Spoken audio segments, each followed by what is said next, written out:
This is the Neoliberal Around podcast.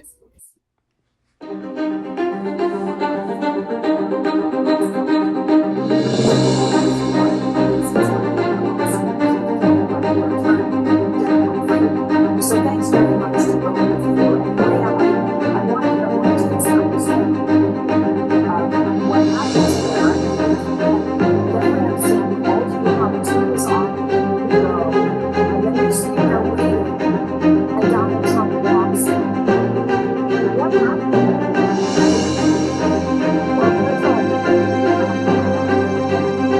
trying to because I think there's so much money that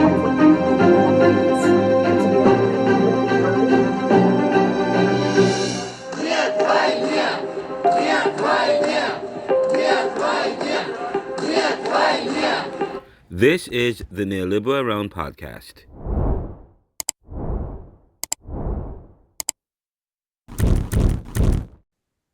Go ahead. Welcome. This evening, we want to take you along on a journey with us. You, being our tourists, we want to take you along on two very beautiful islands, the island of St. Vincent and the Grenadines, and that of the Bahamas. Our tour guides for this evening are Natasha Spence, Talika Bernard Rose, myself, Shannon Collins Wright, Howard Bowley, and Miss Gay Henry.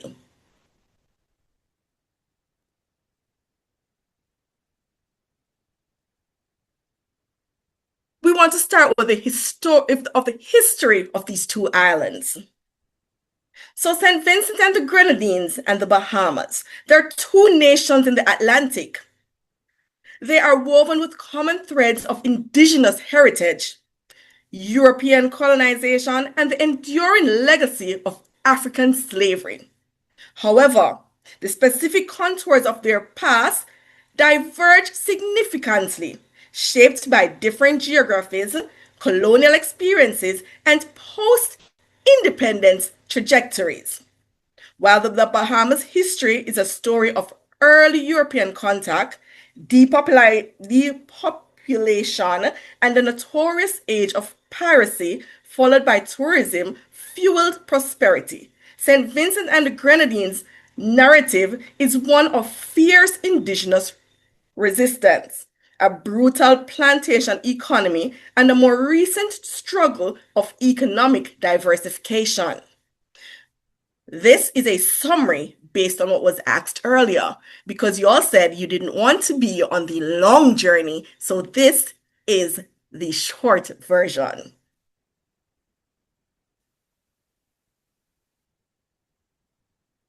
Looking at St. Vincent and the Grenadines, an enchanting archipelago of 32 islands and cays.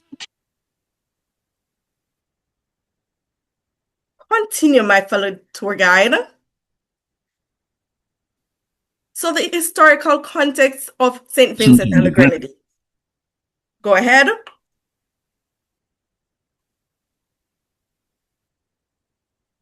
In the pre-Columbus era, the islands were initially inhabited by various Amerindian groups, including the Siboney, the Arawaks, and later the Caribs, who were very fierce, who arrived around the 13th century.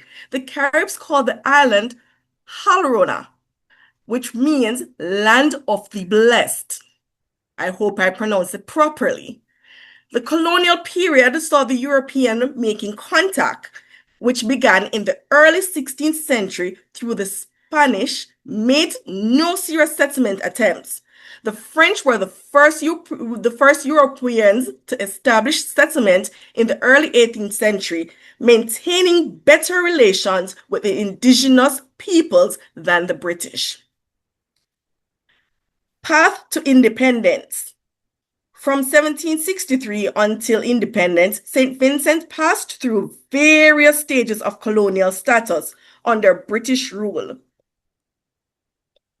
A representative assembly was authorized.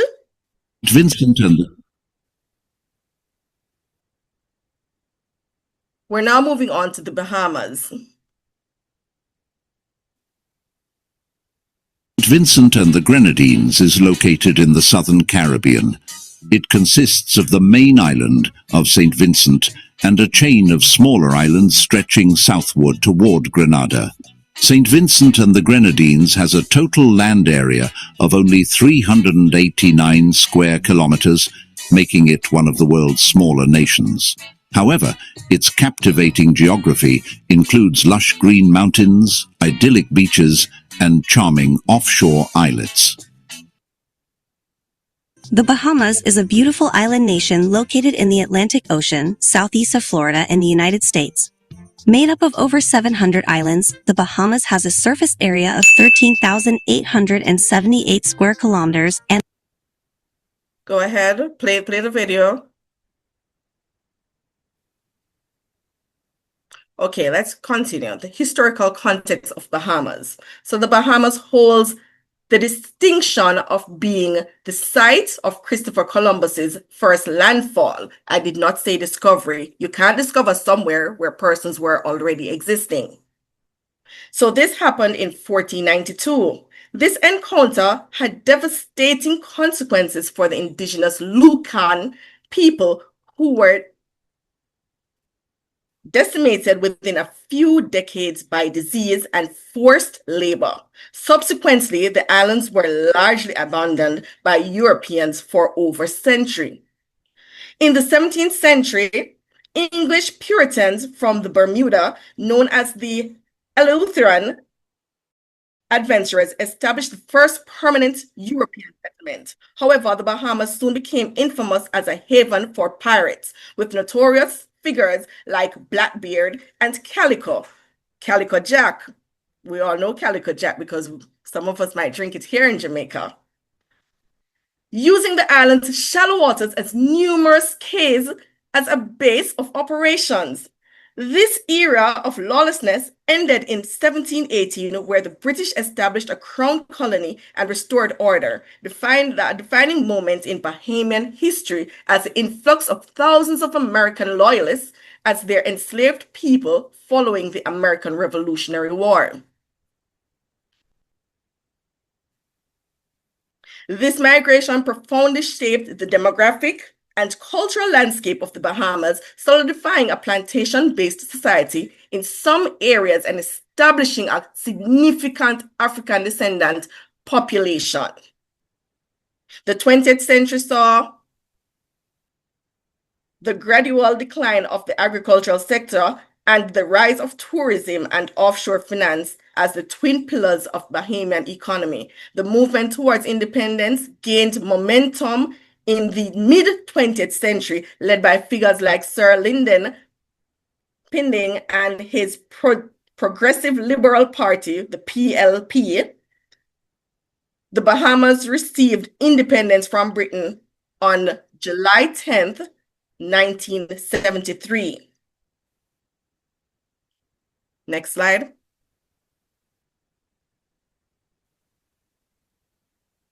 The demographic and population makeup. St. Vincent and the Grenadines boast about 110,000 inhabitants, with minor groups of mixed-race people.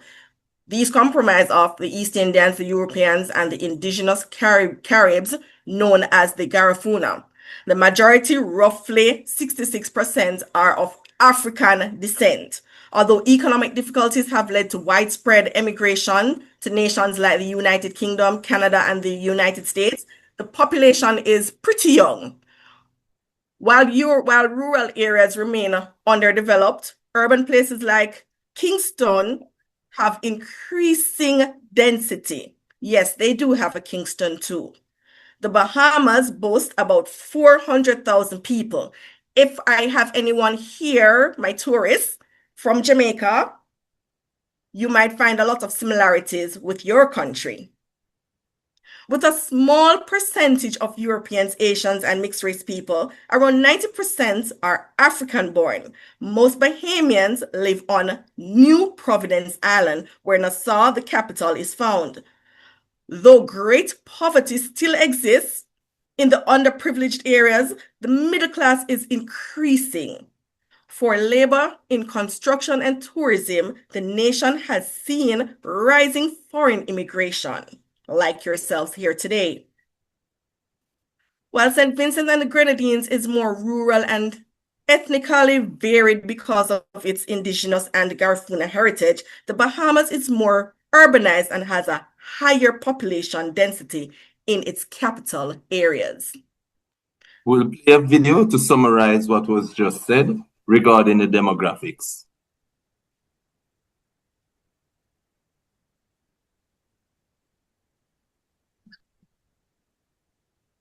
Trying to move the slide, not moving.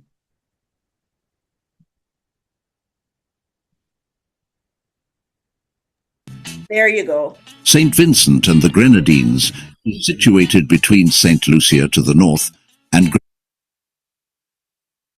Grenada to the south. To the west lies the Caribbean Sea. The nation consists of 32 islands and cays. The largest island is St. Vincent, which covers around 344 square kilometers. Some of the other major islands include Bekia, Mustique, Canoan, Mairo, Union Island, Palm Island, and Petit Saint Vincent. Pause it for a second, guys. St. Vincent and the Grenadines. Where is this who is this video with the person is speaking? Where did you get this video from? It's not the Caribbean. It's not a Caribbean source, or it's not a Caribbean speaker. I am offended. I am offended. The speaker is a Caribbean speaker, sir. No, it's just that it's just it.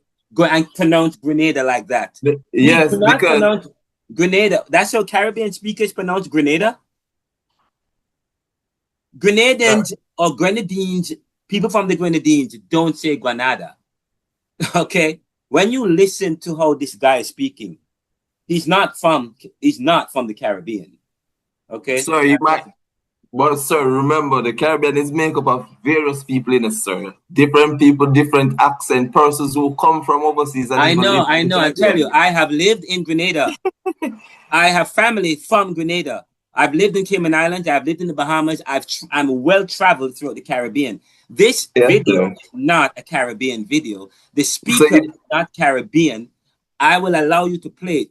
But as I said to you, in Caribbean thought, we will not promote Europeans, and we don't care what if they say something, we're going to critique it. But I want you to, if you're going to present on the islands, don't use the World Atlas. Don't use European and American books. Use Caribbean sources, or you just do it yourself. Okay, but I'll allow it, so you can go ahead. Okay, sir. All right, let us go back to the video.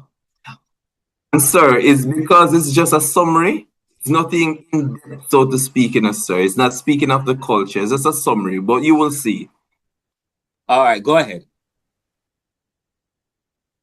St. Vincent and the Grenadines is situated between St. Lucia to the north and Grenada to the south. To the west lies the Caribbean Sea. The nation consists of 32 islands and cays. The largest island is St. Vincent, which covers around 344 square kilometers. Some of the other major islands include Bekia, Mustique, Canoan, Mairo, Union Island, Palm Island, and Petit Saint Vincent. Scattered between these larger islands are many tiny uninhabited islets. The terrain of St. Vincent is dominated by a central mountain range called the Soufriere Mountains. The tallest peak is La Soufriere volcano at 1,234 meters. Besides the towering volcano, the interior mountains are covered in thick rainforest, and narrow valleys and rivers radiate outward from the rugged mountains toward the coastline. The Grenadine Islands have a flatter topography consisting of coral and volcanic rock. St. Vincent's offshore islets are picturesque, with sandy beaches, palm trees, and rocky cliffs. The island is home to a small but vibrant population of around 100,000 people, according to World Bank data. St. Vincentians come from diverse origins and have developed a unique culture in the Caribbean. The Around Bahamas is a beautiful island nation located in the Atlantic Ocean, southeast of Florida in the United States. Made up of over 700 islands, the Bahamas has a surface area of 13,878 square kilometers and a population of about 400,000 people. So, there you have it, sir. It was just a summary of the... Well, I like how you end it with that Caribbean speaker. Okay, sir. Thank you very much, sir. Our next presenter, or my tour guide rather, will be Ms. Talika, who will give you the socio-political economic systems of both islands.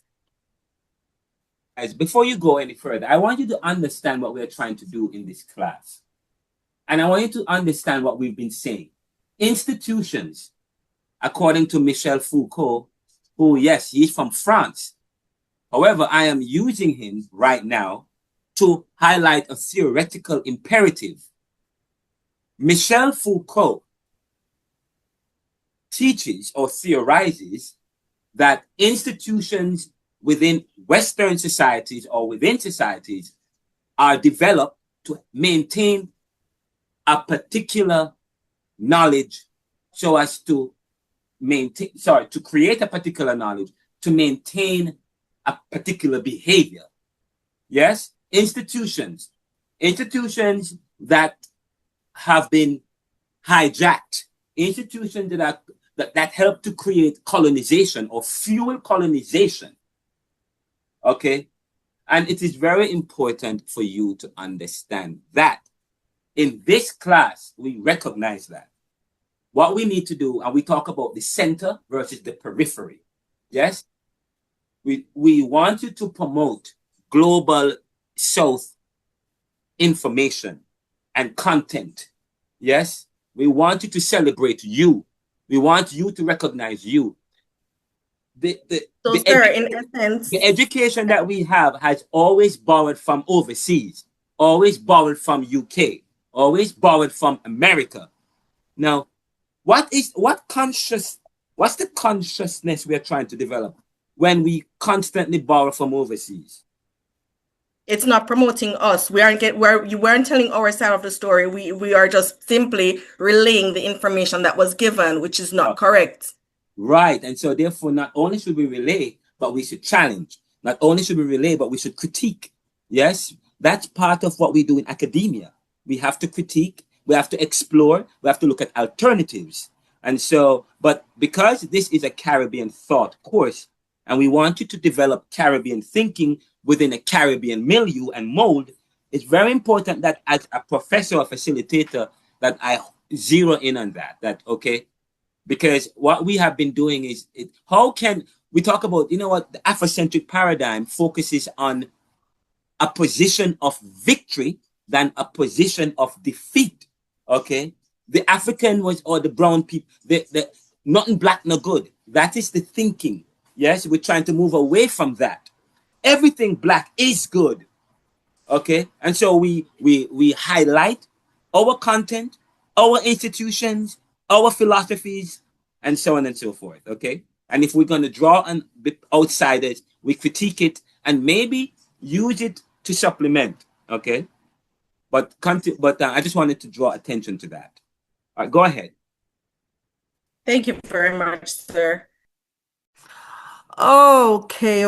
We want to welcome you one more time to our tour as we look at these beautiful islands, and we are so happy to have you. And so I am going to share with you the socio-political economic system of St. Vincent and the Grenadines, and we're so happy to have you today. So the government structure, St. Vincent and the Grenadines operates as a parliamentary democracy within the Commonwealth, and they are similar to Jamaica in the sense of that they were also under the British rule, which is King Charles III as the head of state, represented by the Governor General. The country achieved independence from Britain on October 27, 1979, making it the last of the Windward Islands to gain independence. The government follows a Westminster-style parliamentary system with the Prime Minister of the head of a government. The political landscape, the current Prime Minister, and that is Dr. Ralph Gosslave of the United Labour Party, who has been in office since 2001 and is the longest continual serving prime minister since independence. The political system includes multiple parties, with the main opposition being the New Democratic Party. Economic system. The economic operates on a mixed economy with complementary roles from private sectors, again, which is another similarity to Jamaica, cooperative sectors, and state. St. Vincent is classified as a lower middle income country with a GDP per capita of approximately $13,259. The economy is heavily dependent on agriculture, particularly 13,259,000. Thank you. Particularly banana production, which accounts for 60% of the workforce and 50% of merchandise export. Tourism has grown significantly, surpassing banana export as the chief source of foreign exchange. And to take you on our journey, we will have our another tour guide. Thank you so much, Ms. Bernard. Welcome again, my tourists. So I'm going to look at the political economic system of Bahamas. Well, so the government structure. The Bahamas is a constitutional parliamentary democracy and a Commonwealth realm, with King Charles III as its head of state. The country gained independence from Britain on July 10th, 1973, making the end of a 325 years of British colonial rule. The government operates under a Westminster system with a bicameral. Thank you. Bicameral parliament consisting of 40 members elected House of Assembly and a 16-member appointed state. Senate. Apologies, Senate. Continuing the political landscape. The current Prime Minister is Philip Davis of the Progressive Liberal Party, PLP, who has been in office since 2021. The main opposition is the Free National Movement, FNM. Politically stability has been maintained with regular democratic elections since independence.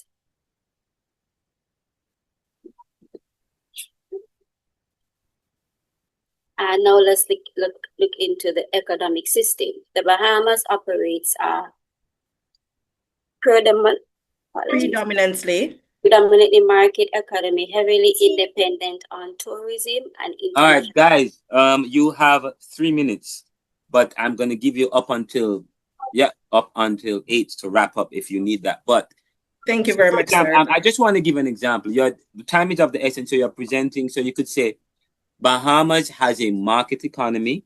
Okay, the focus is on tourism and international financial services. High income by the World Bank. I don't even know by who. According to the World Bank, high income is a high income developed country. Tourism alone provides so they get revenue from the country is heavily dependent on tourism, unlike other Caribbean countries.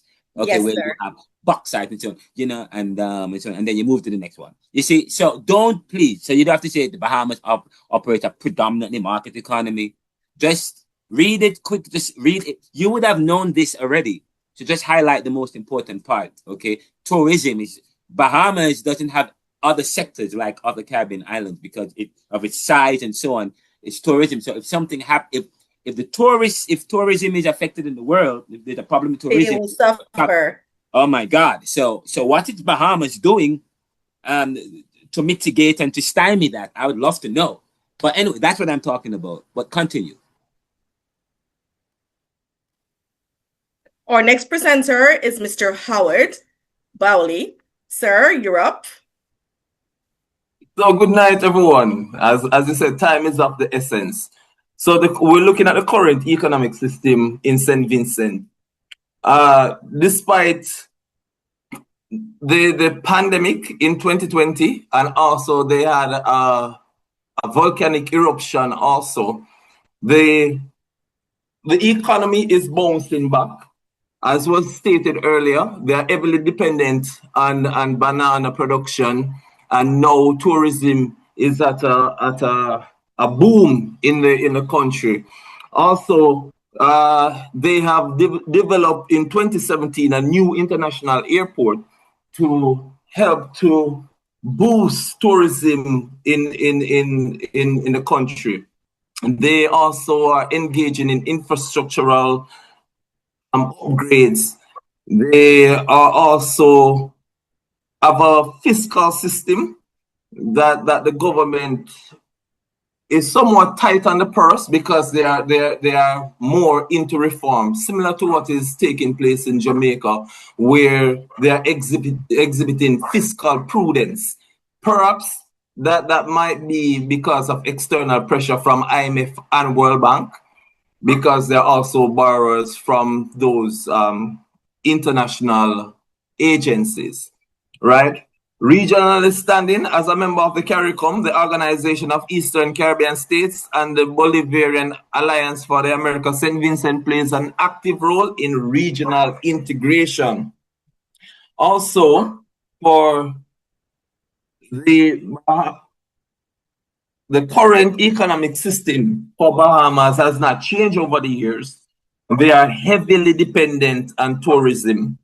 The main threat to their economy, and like most of us in the Caribbean, is natural disaster, mainly hurricane. And they were hit in 2019 before the pandemic with Hurricane Dorian. And then immediately after that, we had the pandemic. So they are recovering, and they are recovering steadily.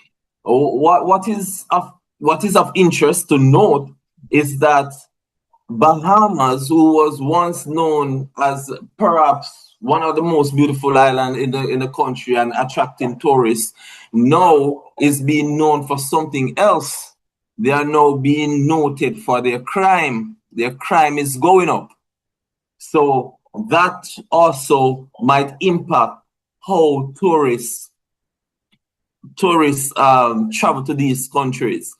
And that in turn will impact the economic situation in Bahamas. As is noted, they are highly dependent on tourism.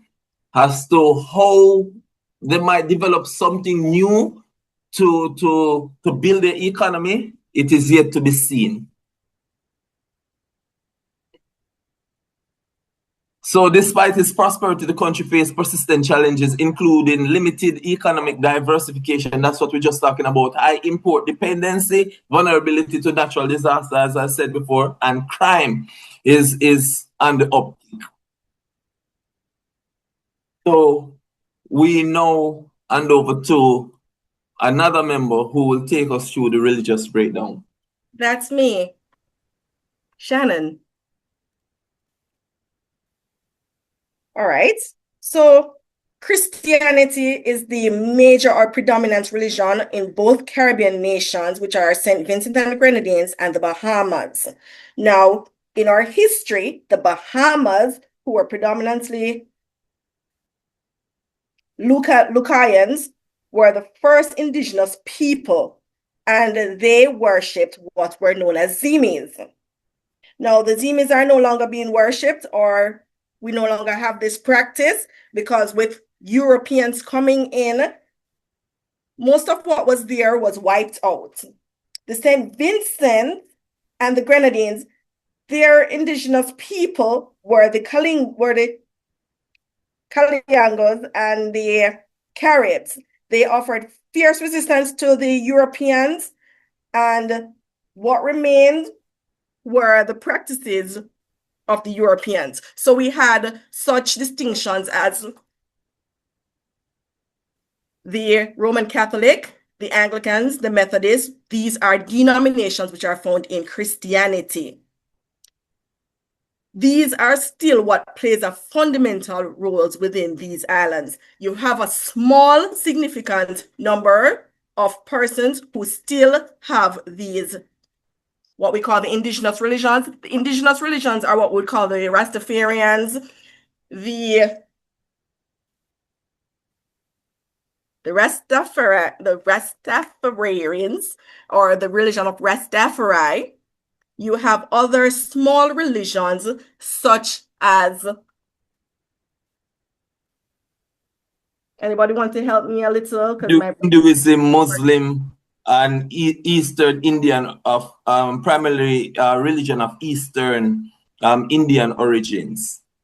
Rastafari, thanks. And by the way, when you talk those about... are not indigenous Caribbean religions. The indigenous Caribbean religions would be that of Voodoo. Oh, yes.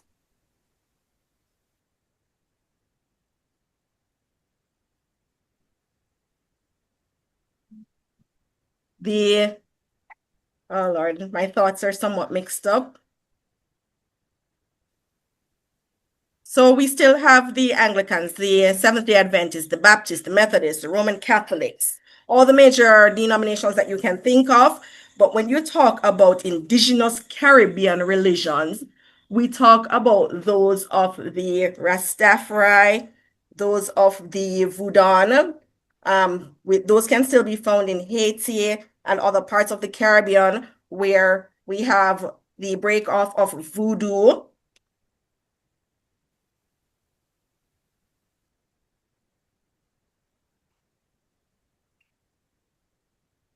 Some of these can even be called, well, some persons might call it craftsmanship, but it's not really craftsmanship. It's just African descendants who still hold their practices and their beliefs dear and pass it down to their inhabitants or their descendants.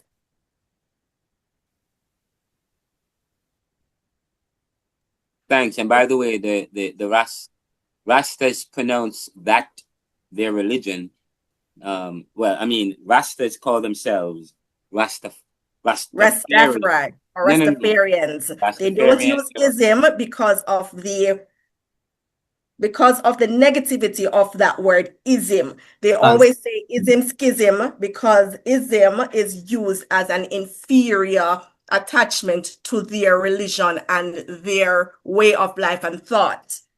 Well, yes, because just so you know, when you think about ism, the ism is a system.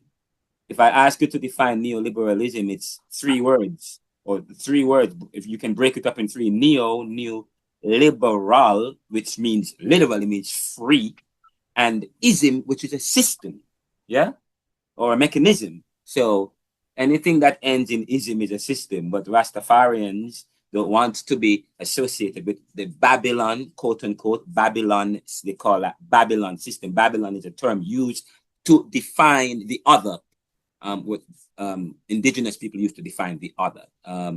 So Rastafarians or Rastafari. Yes, so go ahead. Yes, sir. And I just want to make an interjection there.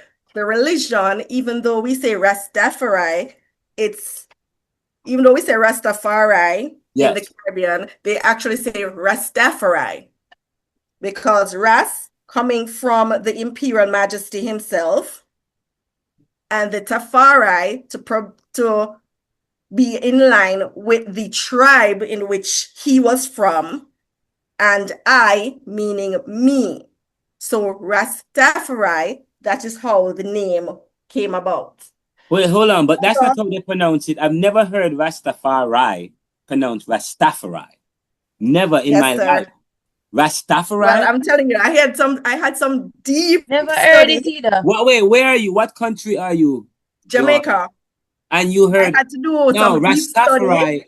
Rastafari is how the Americans pronounce it here in the US. But in the Jamaica, It's Rastafari. Rastafari. I mean, and Rastafari Yes. sounds too cute. It sounds Yeah. no. I know it does, and I had an issue with it too until I had to do my research, and they told me that they It's had to. Rastafari. Yes, they said it's No. it's Rastafari. Yes. The Jamaican pronunciation because Oh. of where it originated. Accent. But when you go elsewhere, it's Rastafari. But Let me tell you why it's not Rastafari. That is a hearsay. Let me tell you why. Because the Rastafarians, I got it from Rastafarian. they always end with I. Rastafari. Right. Wait, I. listen. Rastafari. So it's Rasta for me. No, but listen, I'm telling you, Rastafari, and then I. You can say Rastafari and then come up with the I. But Rastafari, oh, I don't even know. But anyway, that's an accent. So potato, tomato. It was a big thing for me, and that's why I questioned quite it. Interesting. Well, let me tell you, the Jamaicans, Rastafarianism or Rastafarians, Rastafari started in Jamaica. Okay, so the Jamaicans pronounce it as Rastafari, and I'm quite sure in Bahamas they say Rastafari as well, and Rastafarian. But once you get to the America, they say Rastafari. Okay, so you know. Okay.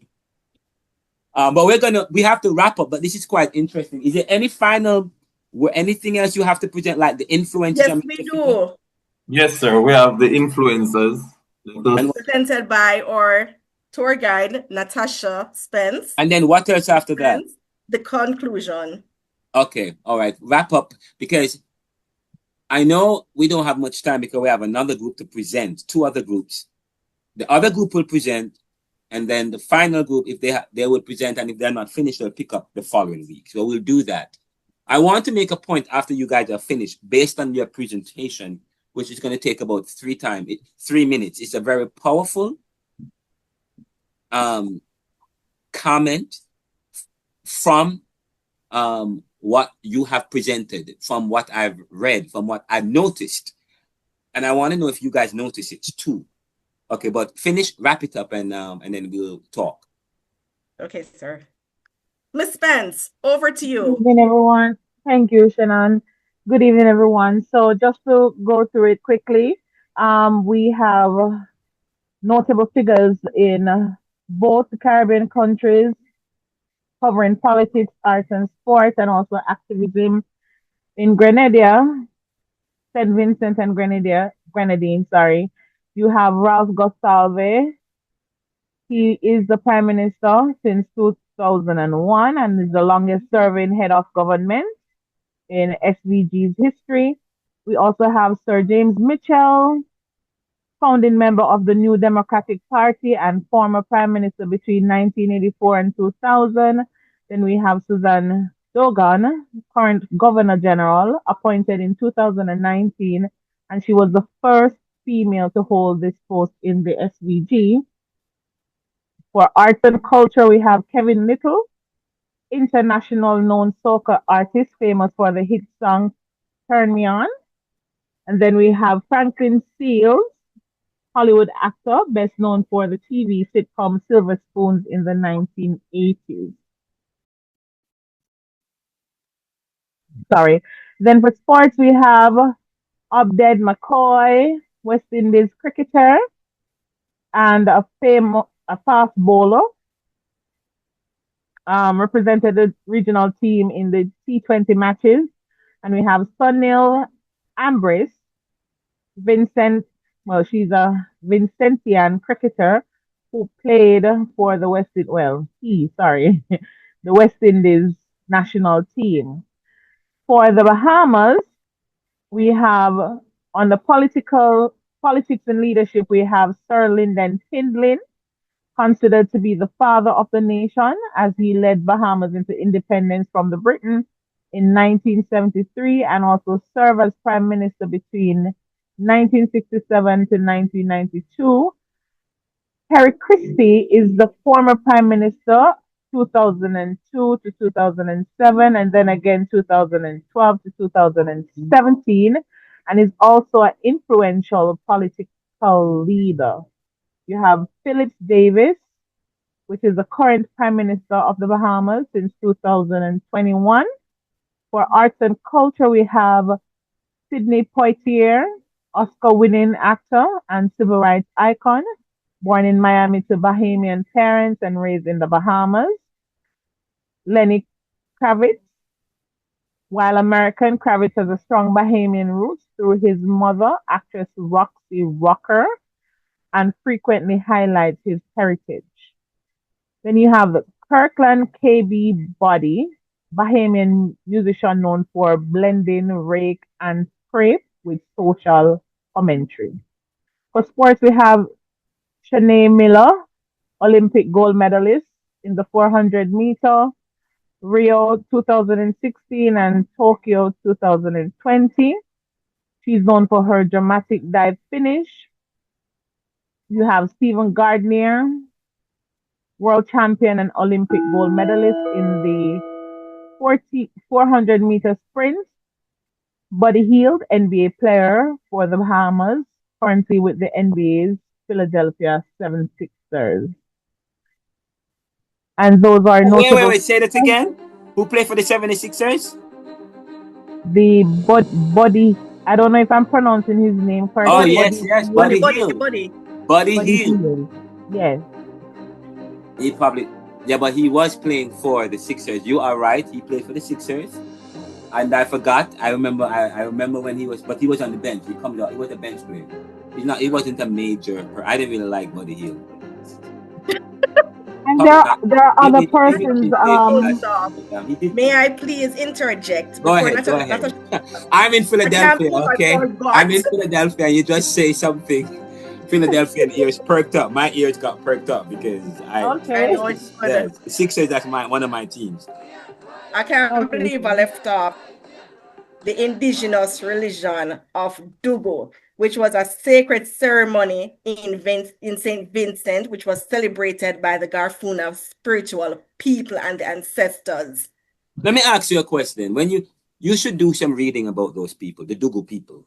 The Dugu people. Do some, and how old is that practice, that tradition, that spiritual, that religion? How old is it? Okay, is it older than Christianity? And just so you know, the Ethiopian Orthodox. Yes, it is. Okay, why is it that it's not normative and it is seen as evil in the Caribbean? Because, sir, our religion, anything, as you said earlier, anything black no good, and it was predominantly wiped out because it was not European, or they didn't want, they wanted something to control the people. Everything so that is why African, everything African is wiped out. If it is bad, they'll keep it. But if it means bringing the people together, if we had our beliefs and our systems, we will be stronger. Yeah. If we were allowed to hold on to our identity, we will be stronger. But you have to wipe out a man's belonging and his identity to be able to control him. There we go. That's the issue of power. Power works like that. And when you define power, the first thing power does is to redefine a thing. So the thing is, and that's colonization. That's the process of colonization. According to Frantz Fanon, to colonize is to dehumanize, is to depersonalize, is to redefine a thing for what it is not. And the thing, it is to impose upon a thing for what it is not, so as to take away and to strip it of any value that it has. So remember that it is you're redefining. Frantz Fanon in The Wretched of the Earth, one of our recommended reading or textbook, Frantz Fanon. If you read Frantz Fanon, Wretched of the Earth, he defines colonization as the depersonalization of the human.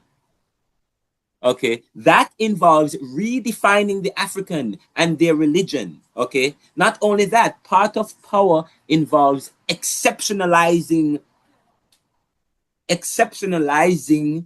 the status oneself over another, so as to impose and to penetrate.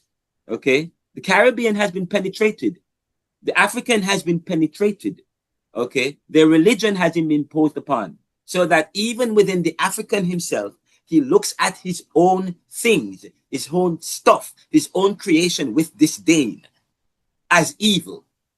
Okay, although even if he has discovered that anything that comes from him has been redefined, yes, which is an act of power, which is an act of domination, yes, an act of domination to dominate.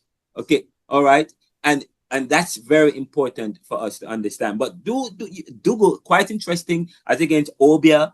And then when just now you guys showed me the breakup, the look at the religion, then we look at all the religions, Anglican, that most of them are Europeans. Yes, they are. The most dominant one, then of course it shows to the Roman Catholic. That is that is when you ask what post-colonialism is, it studies the lingering effects, yes, of colonization. If we're given more time, we can go down into all of that, but we had to skim it through. We don't have much time, I know, yes, but the damage done to the black man or to the African or to the brown man, the damage done. He not only does he bleach his skin with bleaching cream, but he also tried to bleach his spirituality, his personality, okay, with his own customs, with a European value system or spirituality. Okay, yes. Now, I want to make a very important point. Is there something you guys? This is a powerful point, and I can't continue. I gotta make this point for the purposes of to satisfy the course's goal and the outcome.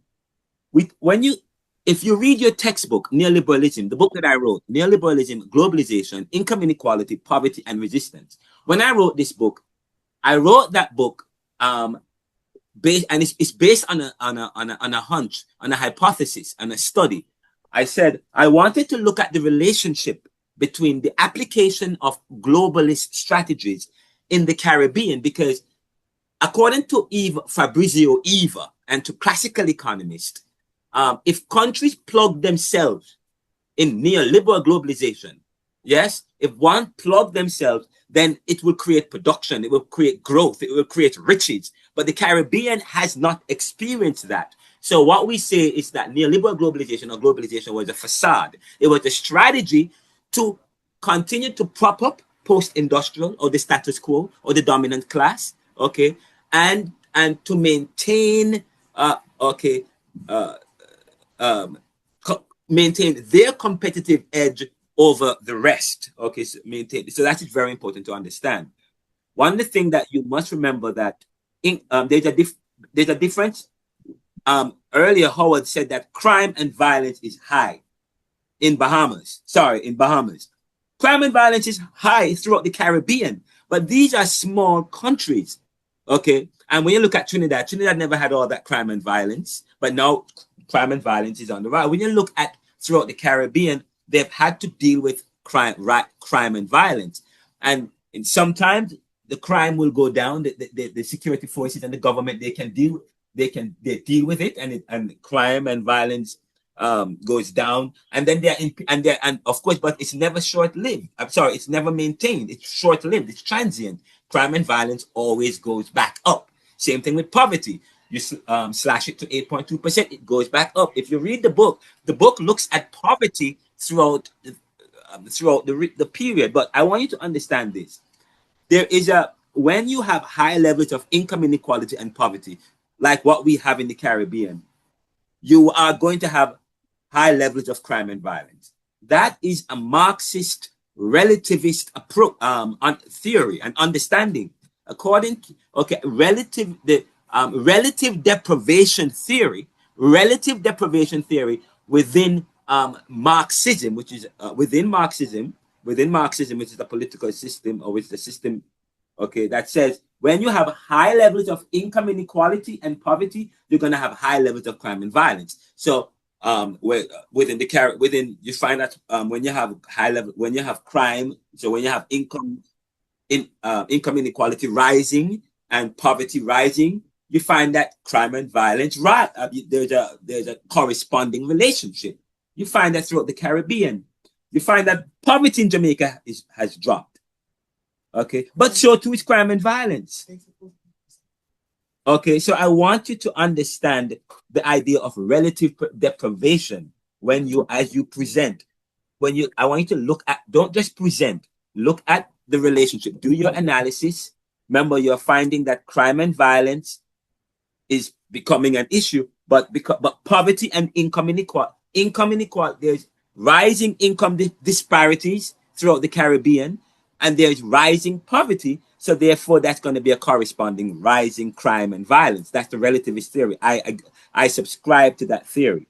One other thing I wanted to bring your attention to. Howard Boyle and the group, all you guys talk about the issue of what is the main threat to the Caribbean? What's the main threat? What did you guys say was the main threat? What's the main threat, guys? According to the group, there was what's the main threat to the Caribbean? Based on your presentations, what's the main threat? Let's do this quickly. What's the main threat? Somebody help me here. If tourism should go down, or the selling out of the Caribbean. So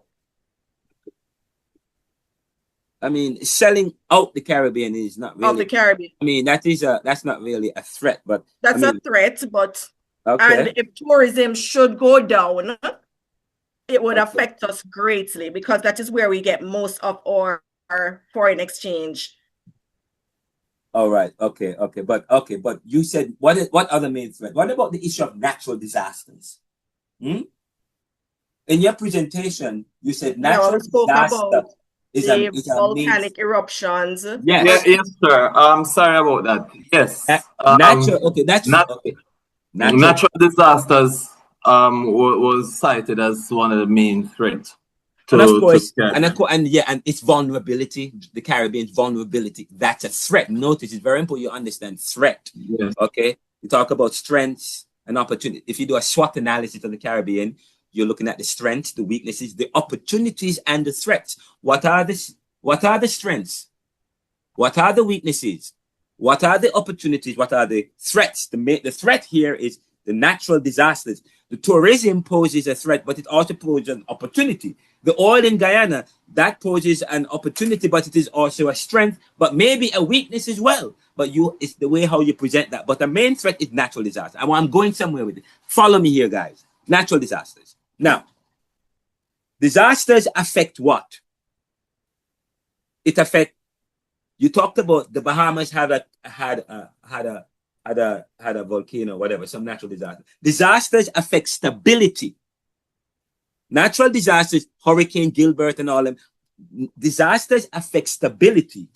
But not only does it affect stability, disasters also reverse and stall growth and development.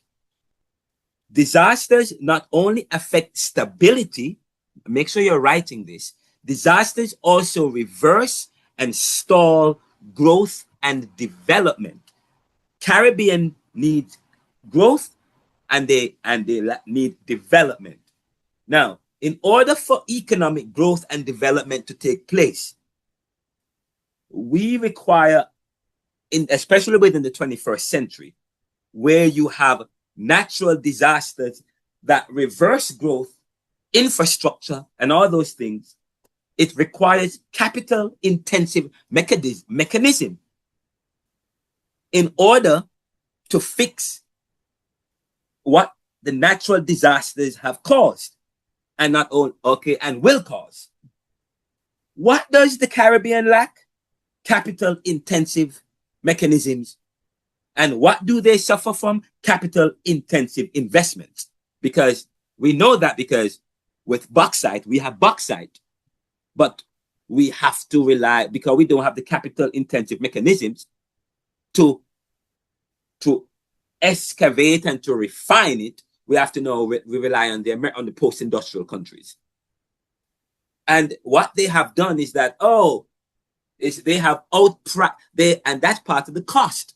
And they raise the cost of their work to help to extract the raw material, so that Guyana is paying 78% and they only get back 12% of the oil. They have oil reserves, but they have to get that. So Guyana is growing, but it's not necessary, but it can be more meaningful. Much of the profit that they get goes back to the post-industrial that helps to maintain their advantages over the rest. But the most important thing what I'm saying is capital intensive mechanism. If you have natural disasters, it means you have to develop your capital intensive mechanism. If you in the Caribbean know that the main threat is natural disasters because it affects your stability, reverse growth and development, and it requires capital intensive mechanism to restore the reversals and so on, and to continue to promote growth and development, what have the Caribbean, what is the Caribbean doing, or what have you done to address the natural disasters? Have you looked at your capital intensive capabilities and mechanism and create and develop a way to bolster capital investment within the Caribbean so as to address their main threat, which is a main threat, natural disasters? What is happening? What has been done?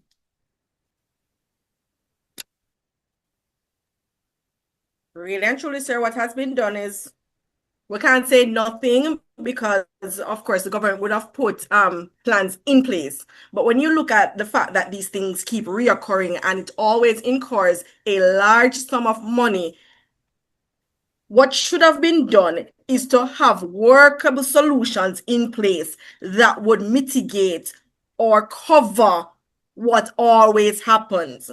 So their economic vulnerability, for one, the climate change, and the environmental situations that are faced as a result. Better plans were needed to have been in place that would not only cover the natural infrastructure, but the people within who need to recover. Very good. And I love the word mitigate. Very good. Indeed. Anybody else? Sir.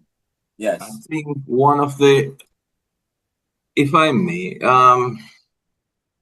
when you look at the Caribbean, and I think you said it last class or the class before, there is resources enough within the Caribbean for the Caribbean people to come together as a community to share these resources and build each country within the Caribbean. When you, as you said the last time, Guyana has oil, Trinidad has oil. There are other Caribbean countries that don't. When you look at the Bahamas, they are heavily reliant on tourists and on the US. If they collaborate with Jamaica and perhaps the rest of the Caribbean, there are other resources here within the Caribbean that they could have benefited from. But I see more of a disunity and looking more to mainland rather than looking within ourselves to come up with solutions and come together as a tighter community to foster growth and become resilient.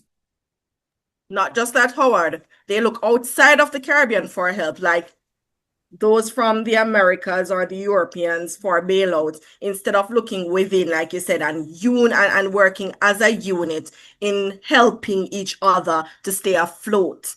We always turn into the IMF or external persons to help us within our regions. Yes, we do help each other when there are disasters, but if we had managed our funds and our policies better, I think we would have been able to do a lot more. Yes, and that's what.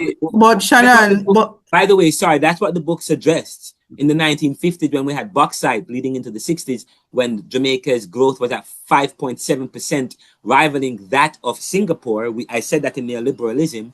What happened with all them profits and that we had? They wasted the windfall profits on a program of populism.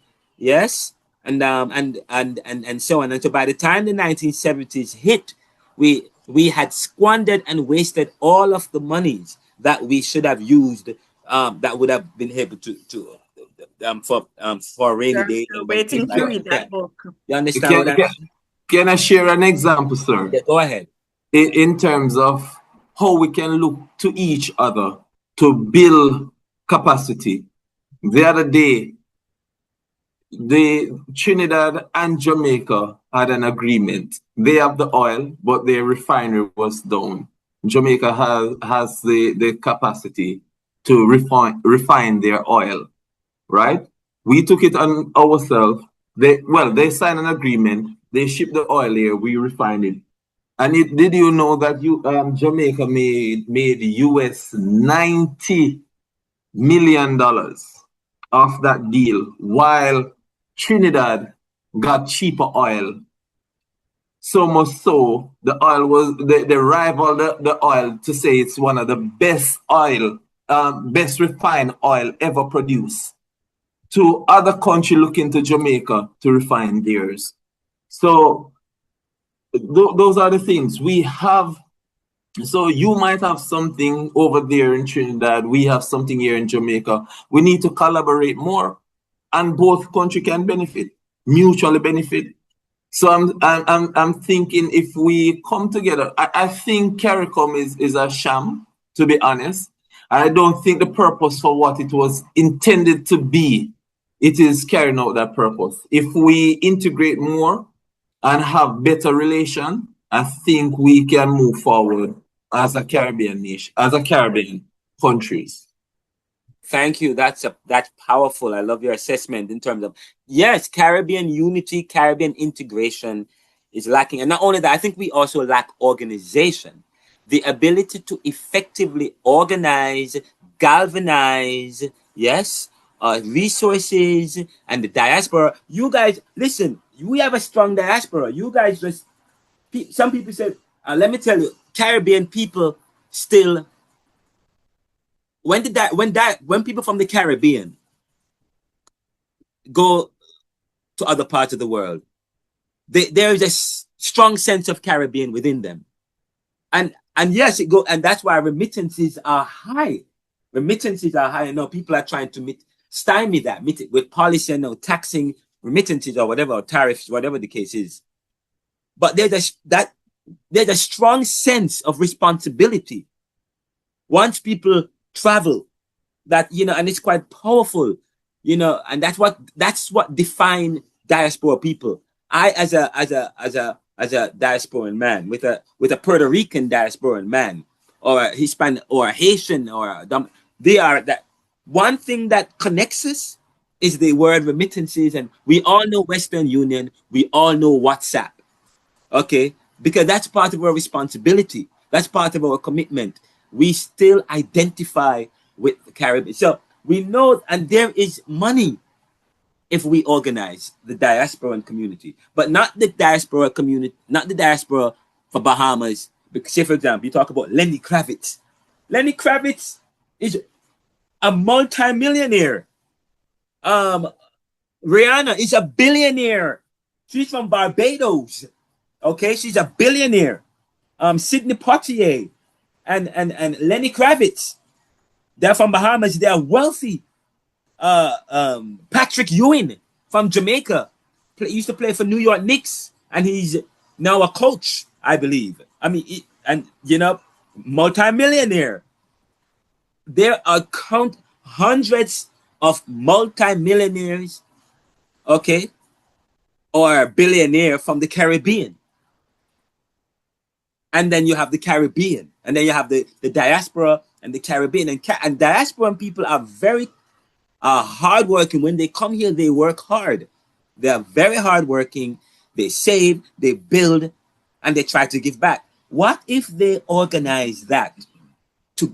And the CARICOM, I support that term. CARICOM, I don't believe that we are as organized. There has to be some kind of consortium and a deeper and a deliberate and an intentional and strategic organization of resources, funds, and people. And we need to take a break in terms of how these investments is happening. Okay, we have to first find a way to unify Caribbean, to integrate and to unify Caribbean people through education and consciousness. That is why I do this course, and I ask you to present on all the Caribbean countries, and we don't include Jamaica, because we're going to talk a lot about Jamaica, but I want you guys to get that when you go to your places, always find opportunities to talk about other Caribbean peoples and nations that create the consciousness to develop integration and oneness, build Caribbean unity. Okay, so because when there's a groundswell, the groundswell will rise up to the leaders, to the powers, to those who are, and they now will say, okay, wow, we like what's going on the ground. People are coming together, maybe at the governmental level and the religious level and the administrative and the technical and the bureaucratic level. We need to also try to find a way to integrate, to develop uniform standards throughout the Caribbean, okay, and so on and so forth. Once we've done that, then we can now work to do that with the diaspora. And in fact, it already started with the diaspora. We don't have Jamaican communities like we have Caribbean. We talk about the Caribbean community. It's always Caribbean community, okay? And they come together and send the money when the Jamaican people are having stuff, and come together when the St. Lucia people are having something. But it's not as organized still, okay? From within the Caribbean itself, there needs to be a better organization. And then amongst the diaspora, there is already Caribbean diaspora communities where they come together to address Caribbean issues and to maintain that Caribbean culture and identity within the mainland, okay? But, and just so you know, there is still, America is not just, the mainland is not just the mainland. You need to also remember that you cannot dissociate yourself from the mainland, from the US or from Canada, okay? The Caribbean, and that's why I wrote an article about developing the American Free Trade Agreement. What the Caribbean, if we had Caribbean unity, they need to make a proposal to Donald Trump about developing, he's moving away from NAFTA and doing all that, and talk about creating an American Free Trade Agreement.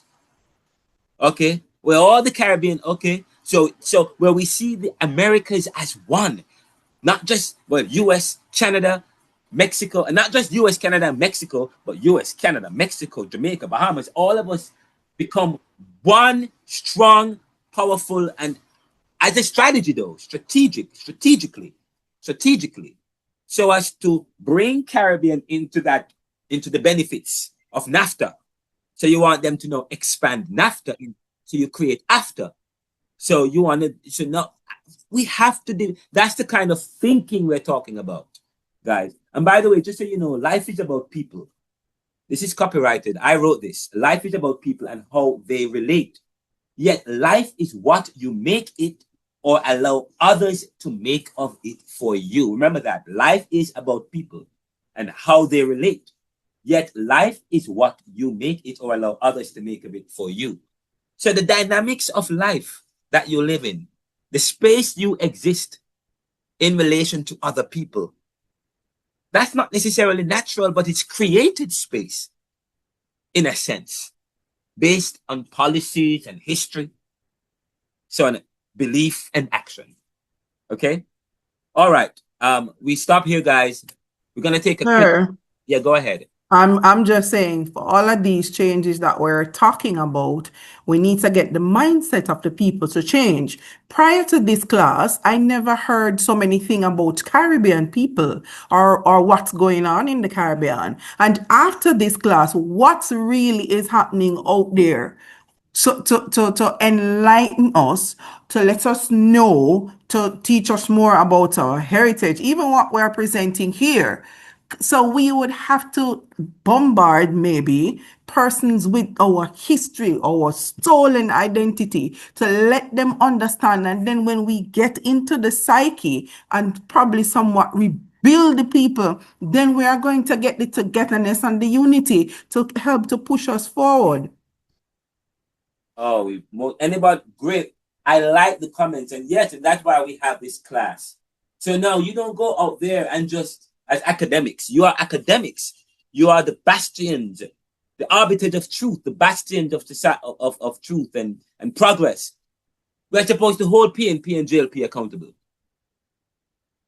Okay? You're academics, but you are also prophet and priests. You're also academics. All right? You learned. We have a responsibility to think. Yes? And I hope that this class is doing that. All right. All right, we're going to take, this is a lot of information to decipher. Can we take a quick 3 minutes break? And then the next when we come back. By the way, Howard and the group, love it. Love you guys. I love all the presentations. You might see me ask questions, but as a facilitator, that's my responsibility. Okay, because as I tell you, you notice we are going somewhere with this class. When we started, everything looked all over the place. Because you know why?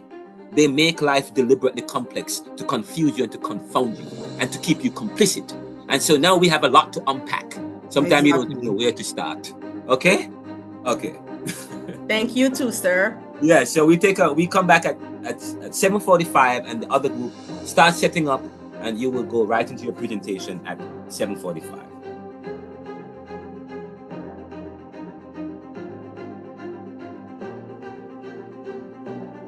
While the next group get ready to present,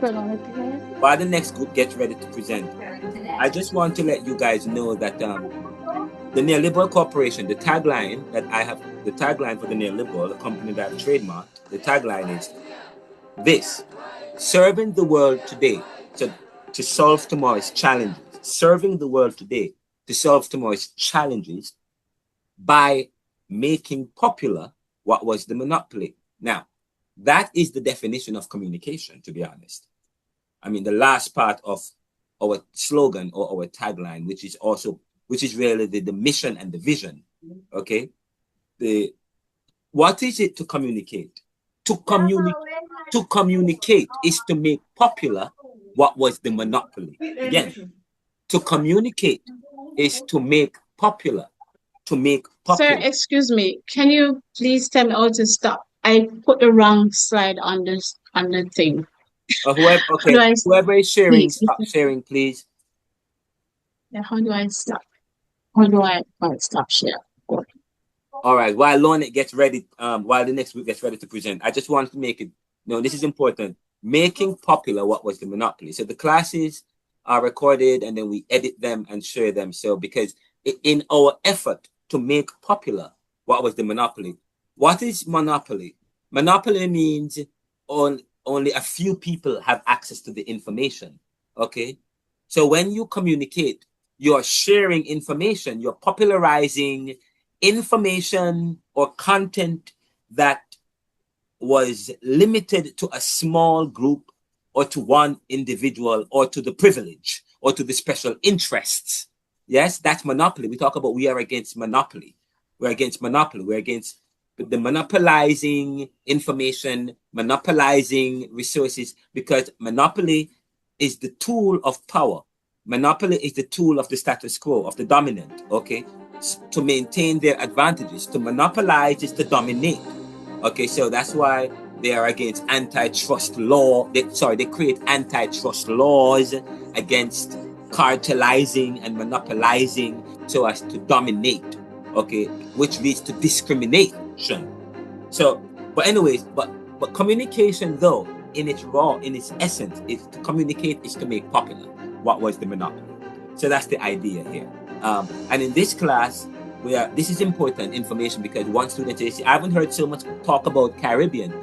We deliberately and we are intentional in our goal to help to serve the world today to solve tomorrow's challenges by doing what? Sir? Okay, go ahead. Are you ready? Sorry to you. No, I'm not presenting. I'm asking for permission to leave. Why? Yes.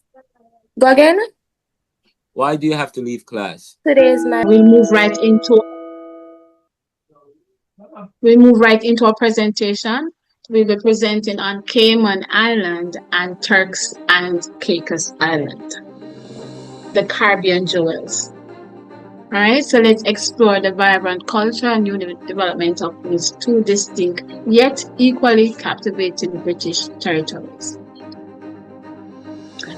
I'll start with historical roots and the social political journeys, and we just did ours in basically like summaries. All right, so Cayman Islands, from pirates to prosperity, originally sighted by Christopher Columbus in 1503, the Cayman Islands were a haven. Sorry, I'm seeing, sorry about that. Are you seeing my screen, everyone? Yes, we're all seeing it. Okay, sorry. Yes, perfect. Originally sighted by Christopher Columbus in 1503, the Cayman Islands were a haven for pirates and a vital turtling ground. British settlement began in the 17th century. Their social political journey saw a gradual shift from a dependency of Jamaica to a self-governing British overseas territory in 1962, fostering stability and a unique legal framework. As for Turks and Caicos, salt, slavery, and sovereignty. First inhabited by Lucan Indians, then sighted by Ponce de Leon, European settlement focused on salt production, bringing enslaved people. After various colonial affiliation, they became a British crown colony. Their path to self-governance has been marked by a complex relationship with the United Kingdom, UK, maintaining strong ties while developing internal autonomy.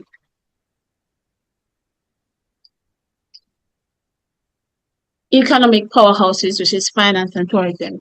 Cayman Islands is a global financial hub. Take Turks and Caicos, tourism-led growth.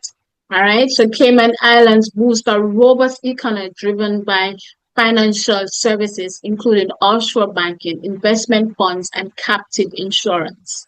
Tourism also plays a significant role attracting luxury travelers seeking pristine beaches and vibrant marine life. And that's what Cayman. As for Turks and Caicos, it's an economy of that is predominantly tourism-based, with luxury resorts and stunning natural attractions drawing visitors worldwide. Real estate development, primarily for tourism, also contributes significantly. Efforts are underway to diversify into other sectors. And then I'll now have Tashani, who will present on the faith and community religious landscape. Okay, Tashani? I'm here. Good evening, everyone. All right, so let's look at religious landscape as we turn our focus to... Shani. Yes, sir. You sound far. Can you... You're far and echoey. Can you come closer? Okay. I'm not sure what I need. Are you hearing me any better? I still sound far? Yeah, you sound a bit far, but that's fine. All right, I can switch to another device if that would make it any better. Go ahead. I think we'll be able to hear you. Okay, so let's look at the religious landscape of both the Turks and Caicos Islands and also the Cayman Islands. Now, the religious landscape of both these sets of islands are pretty much diverse. The diversification of these landscapes are as a result of the colonial heritage and subsequent immigration that would have taken place over the years. While there is diversity, we must understand that Christianity is predominantly the faith that is the predominant faith, predominantly the faith in both Turks and Caicos and the Cayman Islands. There are, however, other religions that are evident there, to include Protestantism, Roman Catholics, and also other faiths such as Islam, Hinduism, and Judaism. And this actually just brings out the diversification that exists within these two sets of islands. Moving on to the next slide, please.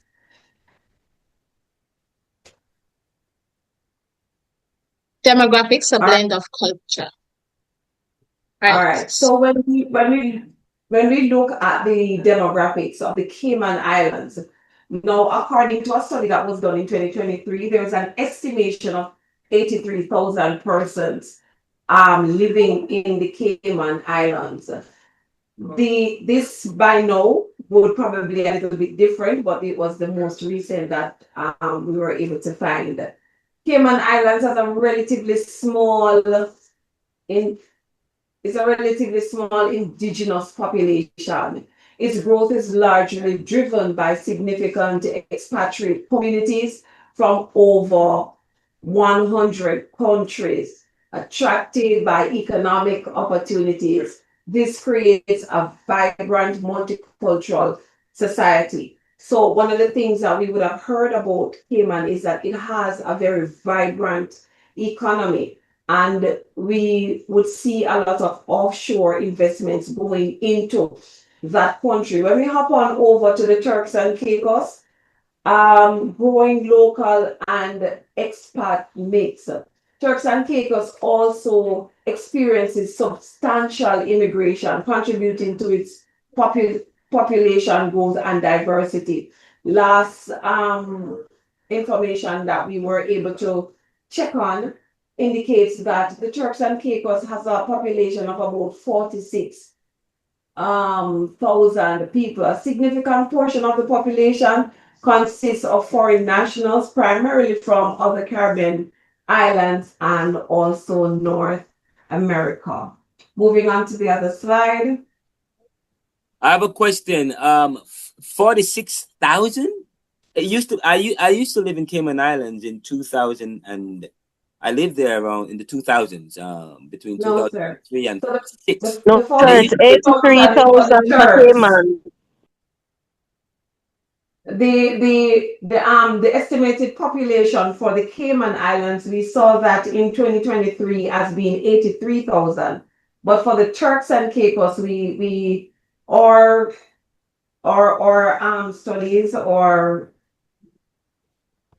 research show that it was 46 the last time estimate for 2023. Yes. Sorry. Yeah, you're right. I thought you were talking about Cayman. Yes.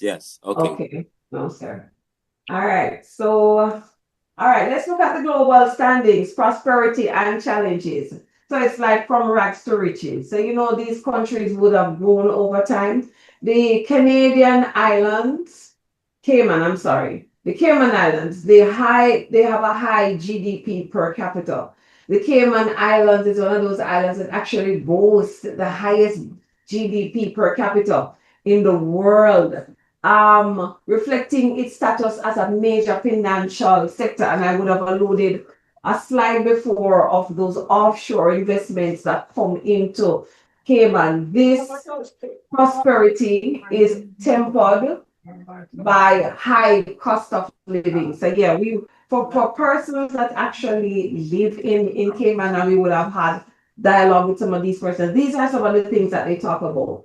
The cost of living in Cayman is relatively high. However, they do earn a lot more than some other Caribbean islands do.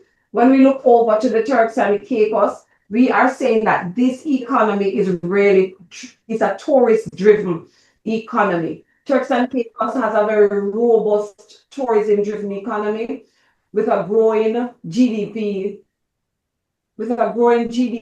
per capita, right?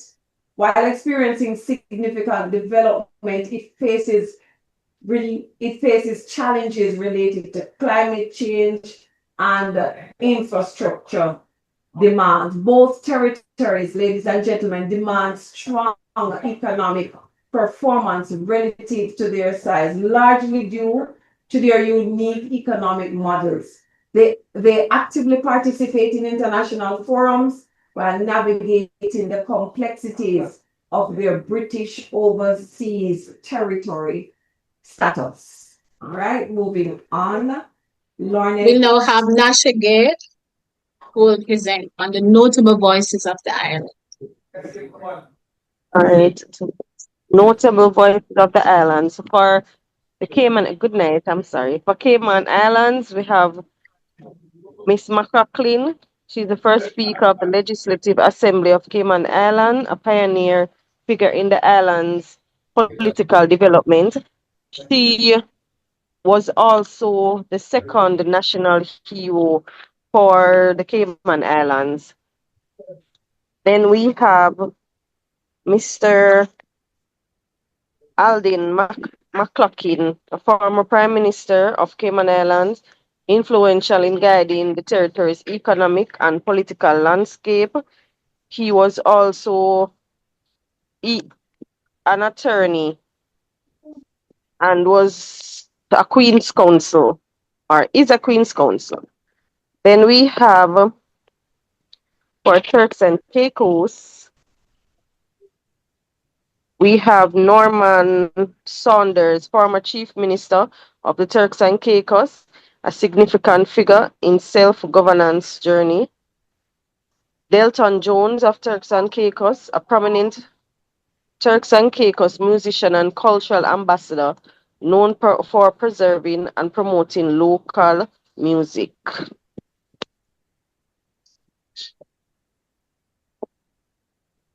So in conclusion, we had come up with some key similarities and differences with both Caribbean countries, Cayman Islands and the Turks and Caicos. They are self-governing British overseas territory, and by self-governing British overseas territory, I mean they have their own government, right? And they're responsible for their own internal issues, but is still under the sovereignty of the United Kingdom. So the United Kingdom remains responsible for territories defense and like foreign relations and stuff like that. Then financial where the economy is concerned, as Tashani would have indicated, the Cayman Islands heavily depend on their financial services, especially their offshore accounts, and Turks and Caicos is for tourism. So Cayman Islands has a larger population than Turks and Caicos.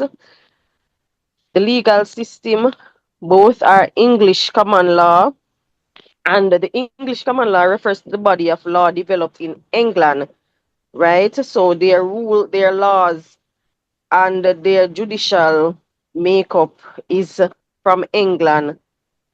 It is characterized by its reliance on precedent, meaning the court typically follows previous ruling in similar cases, and its development too gradually of judicial interpretations of the law over time, and that law again is the British legal system. That's what both of them use.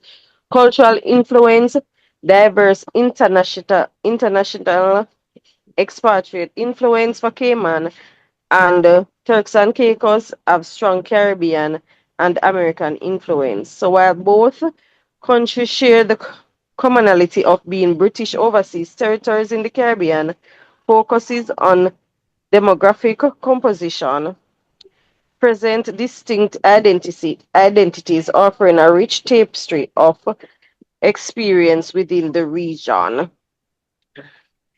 And that, I use tapestry. All right, tapes. I don't know if you guys know tapestry. It's like oh my god, like a mat, you know, with the different pieces, or even your grandma would maybe make a blanket with different pictures from different generation, and they put it together as one. You guys understand? Like a patchwork. Like a patchwork? Yes, Nasha Gay. Yes, like a patchwork. Thank you. Or like a quilt.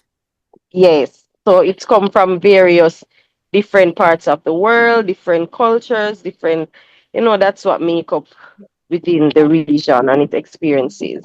So Go ahead, Tashani.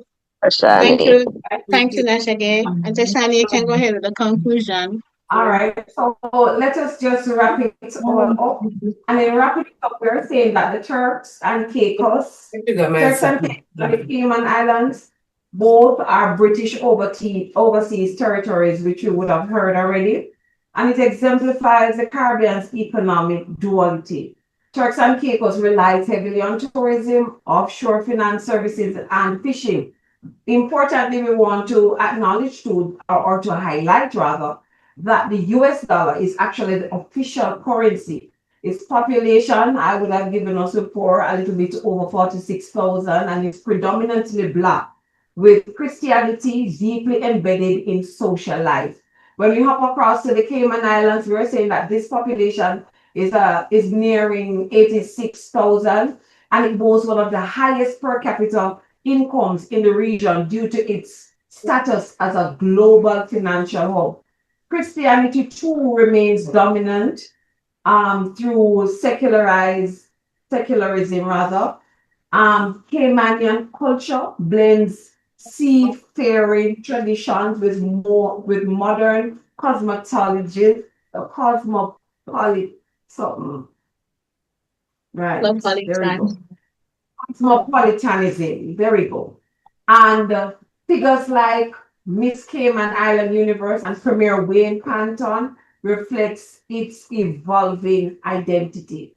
All in all, we are saying both territories face demographic shifts due to immigration and both grapple with balancing development and cultural preservation. Here ends our presentation tonight. If you have any questions, we'll take them now. That's it, sir. Yeah, I have what about you talk about Cayman Islands having high GDP and so on. What about what's the you know what the poverty is? And they're doing very well in Cayman in terms of the economic position of Cayman. Cayman is a territory. Cayman is not an independent nation. And when Cayman was the 15th parish of Jamaica. Before Jamaica got independence in 1962, Cayman was part of Cayman.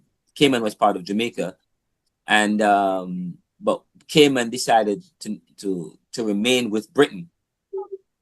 Just so you know, there have been several conversations about whether or not Caymanians need independence, but most Caymanians decide to remain with Britain. Or with the monarchy. Just so you know, poverty is at 1.9%. So they have low poverty. Jamaica poverty is at 8.2%. However, there's high levels of income inequality. There's a lot of people, although they have low poverty. I mean, although poverty is at 1.9%, and they have a level of prosperity. A lot of the investment, a lot of the wealth, a lot of the data, the GDP, is a representation not of the actual what is produced within the country. A lot of overseas companies have their address in Cayman Islands because they benefit from because Cayman is a tax haven. So it is to be honest. So it's not necessarily So to be honest, it is a false reading. It is a facade. Cayman Island, in fact, here it is that they are reporting that GDP is has the highest GDP. Cayman Islands have one of the highest GDP in Cayman. I mean, in the world. They're not telling you that the GDP come from companies and corporations and multinationals and transnationals who are addressed in post-industrial countries. So while the gross domestic product is high, the gross national income is not. Okay? Because the profit goes back to the post-industrial country in covert means. All right? So that's the first. And many locals, many Caymanians who live there don't necessarily benefit. Only the technocrats or the plantocracy or the managers of these offshore banks. But isn't that something, sir, they're trying to fight now to get back where they have certain things being for themselves? In other words, that when the jobs come about, it is really directed towards Caymanians. Because like you said, a lot of things is more dominated by the other country members, the other persons from other countries. That's a problem, though. Yes. Yeah. The thing with Cayman and Islands, even Turks and Caicos Island is experiencing. One minute, let me answer that question. That's a problem, though, because you said that they need to create institutions, create jobs that go towards the Caymanians, but one of Cayman challenges is a lot of foreigners or immigrants, and any countries that have high wages always have a high amount of immigrants coming in, and then So they create that they have very restrictive immigration policy. It's even towards Jamaicans and to poorer nations who have their mic open. Please close it. And to many other. I think Miss Henry mic is open. Yeah. So okay. So they're part, just like in the U.S. and many post-industrial countries that have high wages. Low wage countries follow those. But the thing is, in Cayman Islands, they don't have. Well, many years ago, they never had. A lot of their skilled people come from overseas as well. A lot of their doctors, many of their surgeons. In fact, Wayne Panton isn't he from Jamaica? Even up to today, a lot of the top positions or the professional and skilled jobs are done by foreigners. Okay, or within the Caribbean or overseas, and a lot of them come from and I understand that's one of the angst that some Caymanians have with some people from Jamaica. A lot of Jamaicans are hired, are in a lot of Jamaicans work and live in Cayman. I live in Cayman as a pastor. When I was ordained by the United Church in Jamaica in the Cayman Islands, one of the things I was the associate pastor one of the churches in Cayman Islands. And of course, and I won't say much about that, but I was one of the pastors there. But a lot of the and then the synod of the United Church, or the head of the church, or a lot of pastors, police officers, doctors, lecturers, skilled people come from overseas to Cayman. So when you talk about they need to create more opportunities for jobs for the locals, they also need to educate and expand the skill set, yes, the skill of the locals, so that they can occupy the positions that would normally be without relying on people from overseas. And of course, then again, Cayman Island Cayman is a cradle child of Britain. When they had Hurricane Ivan in 2020, is it or something like that? A lot of families. So although they have low poverty, a level of prosperity, they still have female-headed households, single-headed households, or immigrant households still suffer from poverty, high amount of poverty. Okay, that's one of the things. They don't have a minimum wage, so there's a minimum. They don't have, a social safety net. Is another problem in Cayman Islands as well. And not only that, they suffer from vulnerability. What if another Ivan comes again? They're gonna face the same issues of housing, and of course that's a Caribbean issue. What if there's another natural disaster? So that's something that you have to plan for. That's something that you have to think about, and that I just want to bring that to the forefront because I just wanted to mention that. Anybody else?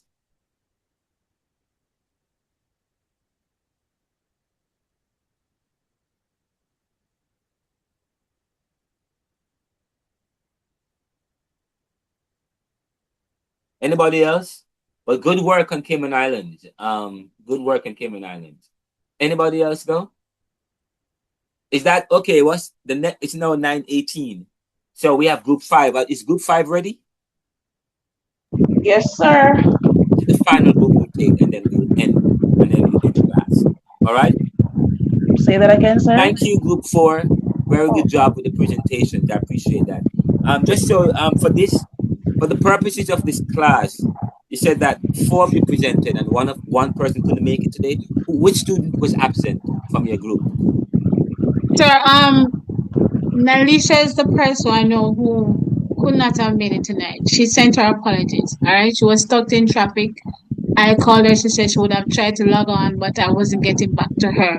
As for what's his name, Owen McKenzie, I haven't seen this person for the longest time. He was at class last week. I saw him. When I'm sorry. I really don't know. I haven't seen him for the longest time. The last time we made communication pertaining to group work was when we did the one with the whole sexuality thing, and then that was it. Could you can you reach out to Chantel for me, because she's not here? I'm going to forget all of this. Who is the leader of the class? Is it you, Lornette? You know, each class. It was the leader for what? This group? Who's the monitor for this, or the leader, the class rep? Every time we have a okay, I think the class rep might be Annalisa, right? I'm not sure if that's what I heard the last time. Is it? I don't know if we have one. But could Lornet, could you reach out to Chantel and give her an update? Let her know what's going on with your concerns about Hawaii. I can only talk about my group. Yes, your group about All Hawaii. right, thank I'm you not so much. realizing that to speak with her for me. She's not here. It's a pity No she's not here. problemo. All right. Thank you Thanks. so much. Yeah, man. All right, next group, you have the floor.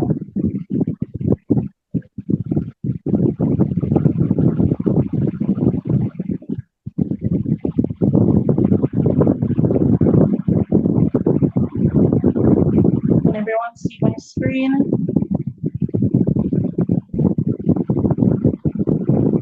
Hello? Yes, we're seeing. Yes, we are. Somebody, whoever have their mic open, you probably have a fan close to you or something that's blowing. Oh dear, 1 second.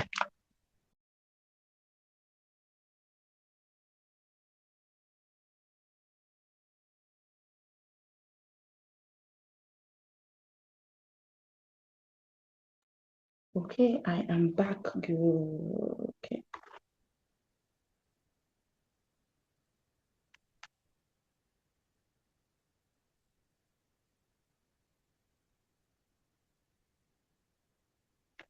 Bonjour à tous. Aujourd'hui, je vais vous présenter deux pays magnifiques de la Caraïbe, francophones, la Martinique et Saint-Lucie. So, good evening, everyone. Hello, everyone. Today, our group, we are going to introduce you to two beautiful countries in the French-speaking Caribbean.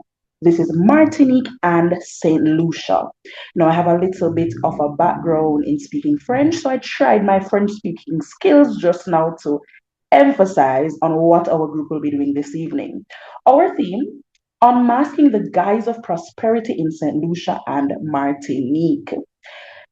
My group members are myself, yours truly, LaShawn Wilson, Nordia Henry, who I am not sure if she's here yet, but she was having difficulties. But that's okay. We got her. We are a team. We have Denton Dunkley, Leon Duncan, and Anne Marie Blake, who is on the North South Highway driving into Kingston as we speak. So, as we delve into tonight's presentation, let's talk about the historical background of these countries. So, for St. Lucia, it is a former British and French colony which gained independence in 1979. Martinique, still a French overseas department, and its colonial legacy continues to shape identity, governance, and social structure. Sir Leon Duncan, could you speak to us about the socio-political economy of St. Lucia and Martinique?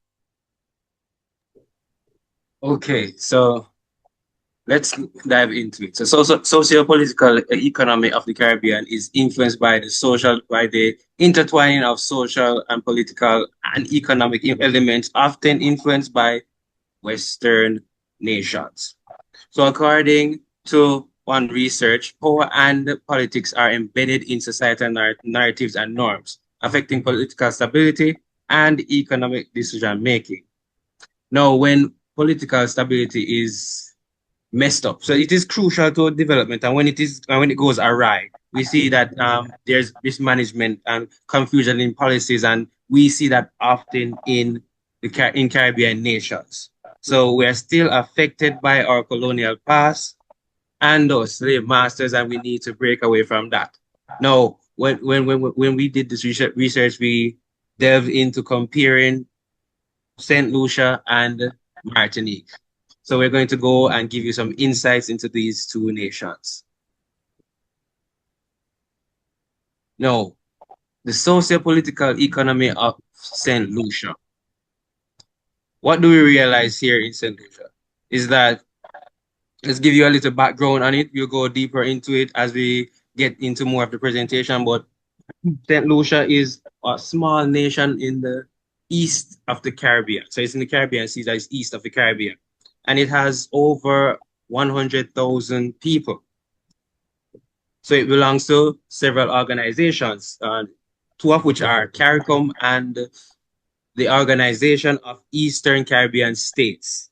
Now, many of you may not know what this is, so I'm going to explain that. So the Organization of Eastern Caribbean States are a group of Eastern Caribbean nations that they formed this Eastern Caribbean states, and their currency is called the Eastern dollar, I think.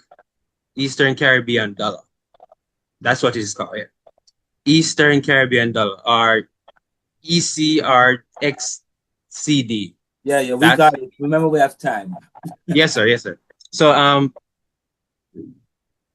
they have certain vulnerabilities. The nation collapses or lacks its own stability. So whenever other things like shocks in the world happen, for example, they are highly dependent on Britain. They're very highly dependent on Britain for exports and imports. So whenever Britain has something happens in Britain, they suffer from that. So their GDP and consumption and import, export, and exchange rate and pricing is a part of the vulnerability in St. Lucia. Factors that impacts their vulnerability as well it includes their large fiscal deficit. So they spend a lot there. They spend a lot. So excessive domestic consumption, the inefficient fuel pricing, the inadequate saving to support investment. So the nation's government is not saving enough or using money wisely. Therefore, the citizens are not using money wisely. As other vulnerabilities include high poverty rates and high unemployment rates and the lack of participation in policy making. So in terms of the environment, the government framework requires for disaster is not there. They are not managing the disaster relief programs well in St. Lucia. As they have a volcano there and not much is put in place for if that volcano erupts again. So those are some of the vulnerabilities for it. So some strengths though are that they can expand their economy through tourism and other financial services. They are a part of the Eastern Caribbean Bank and the OECS, as we mentioned before, and this can create some kind of resilience for monetary gain and external trade aspects. And the maintenance of stable governing structures founded in their democratic values can also improve along with education that can help them become resilient. On the other hand, we have Martinique. And since 1946, the island of Martinique is a part of France. They are still a part of France. And this department of France, they have a high GDP per capita, and that is 19,600 euros in 2008, sorry, 2008.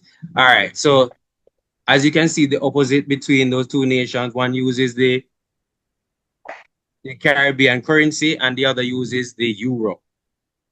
And one of the things that cripple Martinique is that even though it has a high GDP, what happens there is the cost of living there is very high. It is super high. So what happens is people think that Martinique is this country that is supported by France and it is beautiful and they have a high GDP. However, there are a lot of social unrest there, and job fulfillment is at the top of that. So they have unemployment rate is very high there, and they still suffer from racism from France. While the country is made up of 90% people who are Black, dark-skinned Creole, and like the 1% or the 5% that is left that is white controls majority of the economic systems there, the financial systems there. So we see that is one thing that cripples Martinique. Other vulnerabilities includes ecological disaster. What does this mean? So for the past 50 years, they have been using a pesticide called chlordicone, and that has damage their ecological systems. And even though that had happened, no agency, no government agency, no private agency has been faulted for this. Even though there are state Department of France, the French government has not made it a point of duty to investigate this. They are probably the cause of it. And we have a neocolonial plantation tourism. This means that their tourism sector, even though this is what is a major part of what gives them their financial growth, it is governed by France. They have no say over what happens in their tourism. All of the organizations, as I said before, is controlled by the French government, basically. So they wanted to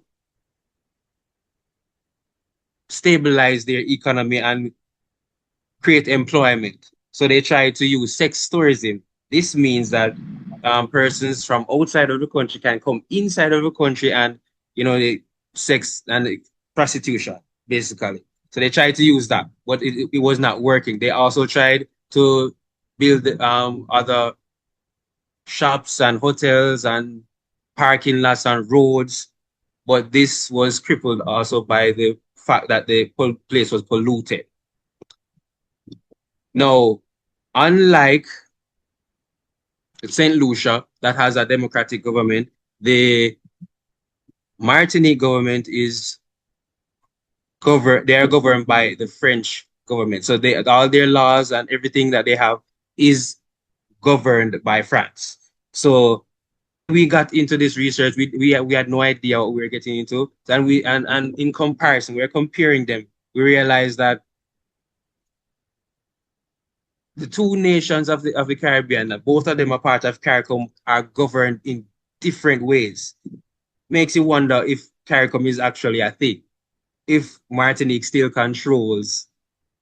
is still controlled by France, and St. Lucia has the disillusion that they are still free, when because they use the currency that they use, which is the Caribbean currency, which is highly determined by the US dollar.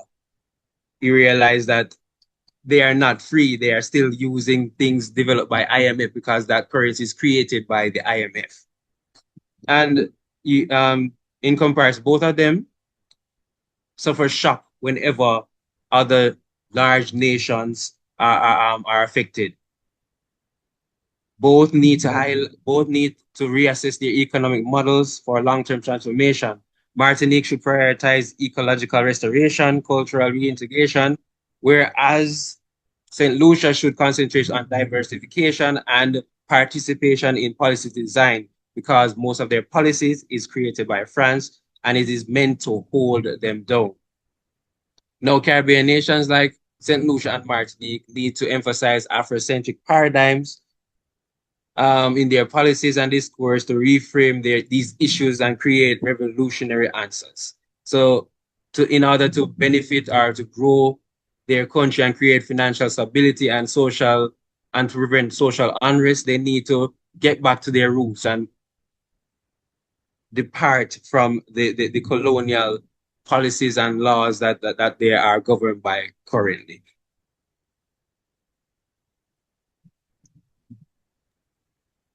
So Afrocentric viewpoints promote resilience, group healing, and sustainable prosperity on the Caribbean terms of providing criticism of current power systems, as well as route to sovereignty of thought and actions. Lashawn? Yes.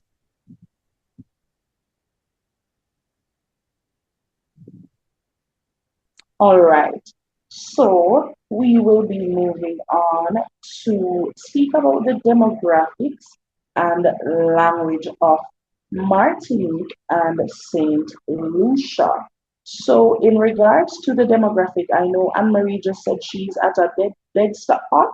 So I'm going to go ahead and read the demographics of Martinique are that they have around 360,000 people.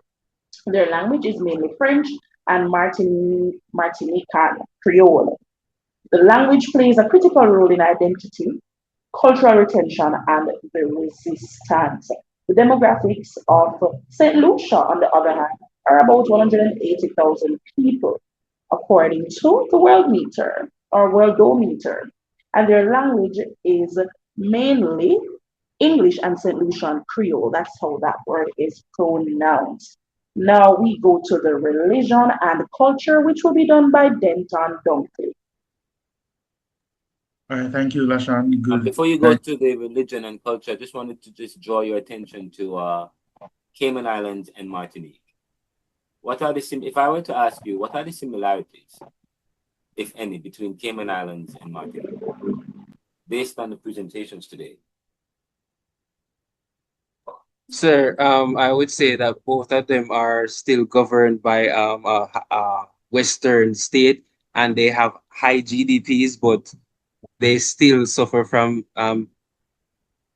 some social issues like unemployment, and they spend a lot in Martinique and also Cayman Islands, and what's the other one? Yes, Martinique and Cayman. Yeah, Yes, Martinique and right. Cayman Islands. You're right. Yeah. You're right. So They're still colonies. So that is what that is similarities I see in them. Yeah, they're still However, colonies. the difference is, yes, they are still colonies. The difference is the difference in government, how they are governed. So the how France treat the difference is France government versus the English government, basically. Okay, and what's the difference between how the British treat the British defends their the French but treat French Martinique? they don't defend Martinique. Yeah. I heard Martinique was beautiful, but I didn't realize that Martinique has a high amount of poverty. The poverty rate in Martinique, the last time I checked, in 2022 was 27%. Martinique's poverty rate is 27%. Okay. 27%, and so that's high. So although their GDP is high, and these two countries, they have high GDP, it's kind of weird that they have such a high GDP.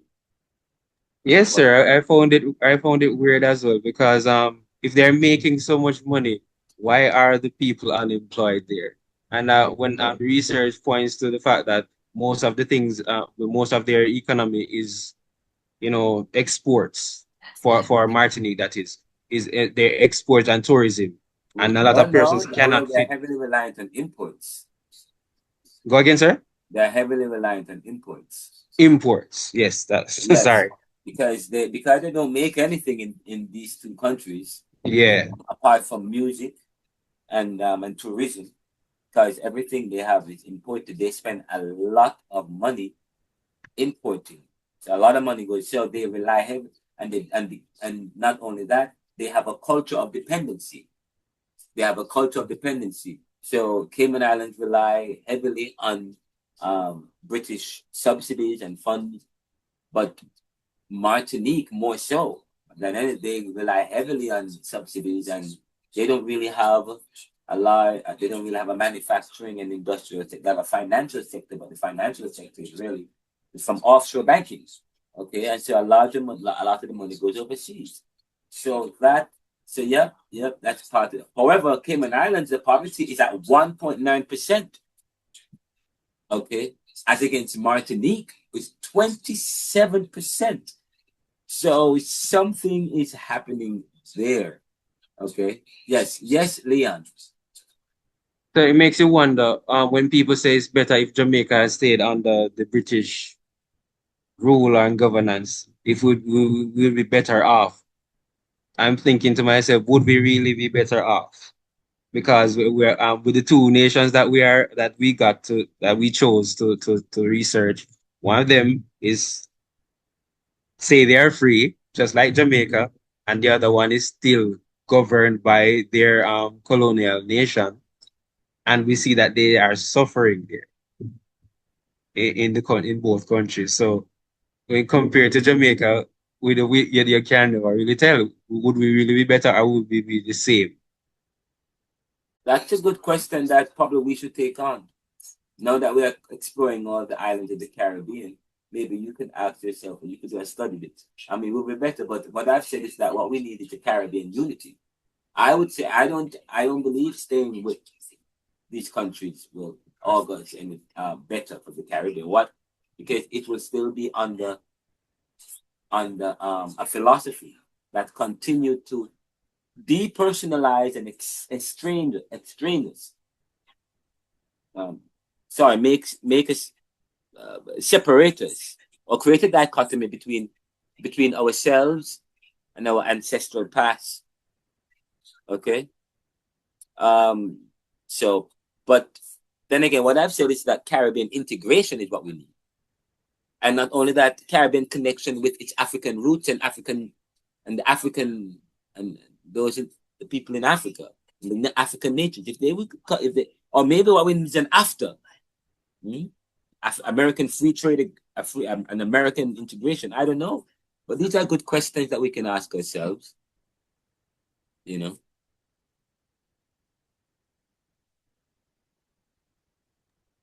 Sir, may I ask a question, please? Shannon here. Go ahead.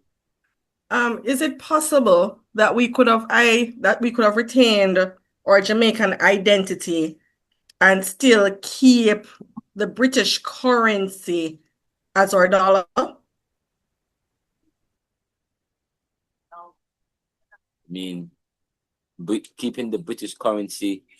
I'm quite sure currency has nothing to do with your identity, but Jamaican identity is a hybrid identity that is inundated with Britishness, with colonial thought of who we should be and who we are not. And we find ourselves still within within a kind of worldview that continues to promote the dominant over the others, the colonial countries, the France, the Canada, the Germany, the Russia, the UK. So independence or not, the fact of them, as I said to you, independence or not, these countries were never to rival the dominant. Look what's going on with Ukraine. Yes. Look what is going on with Taiwan, or what China is threatening to do with Taiwan. Look what's going on with Haiti. Look what's going on with Cuba, Venezuela. You know. Look at Puerto Rico. Puerto Rico is a Caribbean. Is an island in the Caribbean. They are a colony still. They are a territory of the U.S. As I said to you, the Caribbean needs to, in order for the Caribbean need to come together, there need to be a Caribbean integration, and then the Caribbean will be able to compete with the rest. That's the kind of freedom that it requires, a kind of integration among all the peoples and nations of the Caribbean. Yes, in order to be competitive enough to overcome its vulnerability and to address the challenges of the natural disasters, so on and so forth. Okay, but anyways, let's wrap up here with religion and culture.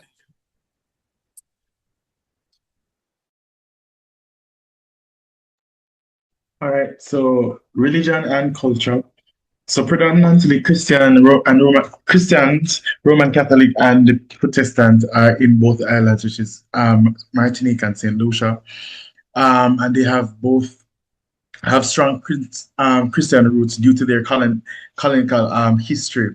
Now, St. Lucia and the Martinique, St. Lucia is with Britain, and Martinique with France. Also, the Roman Catholicism is the most widespread denomination, especially in Martinique, because of its French influence, while St. Lucia is more noticeable on the Protestant side due to its presence in the British influence.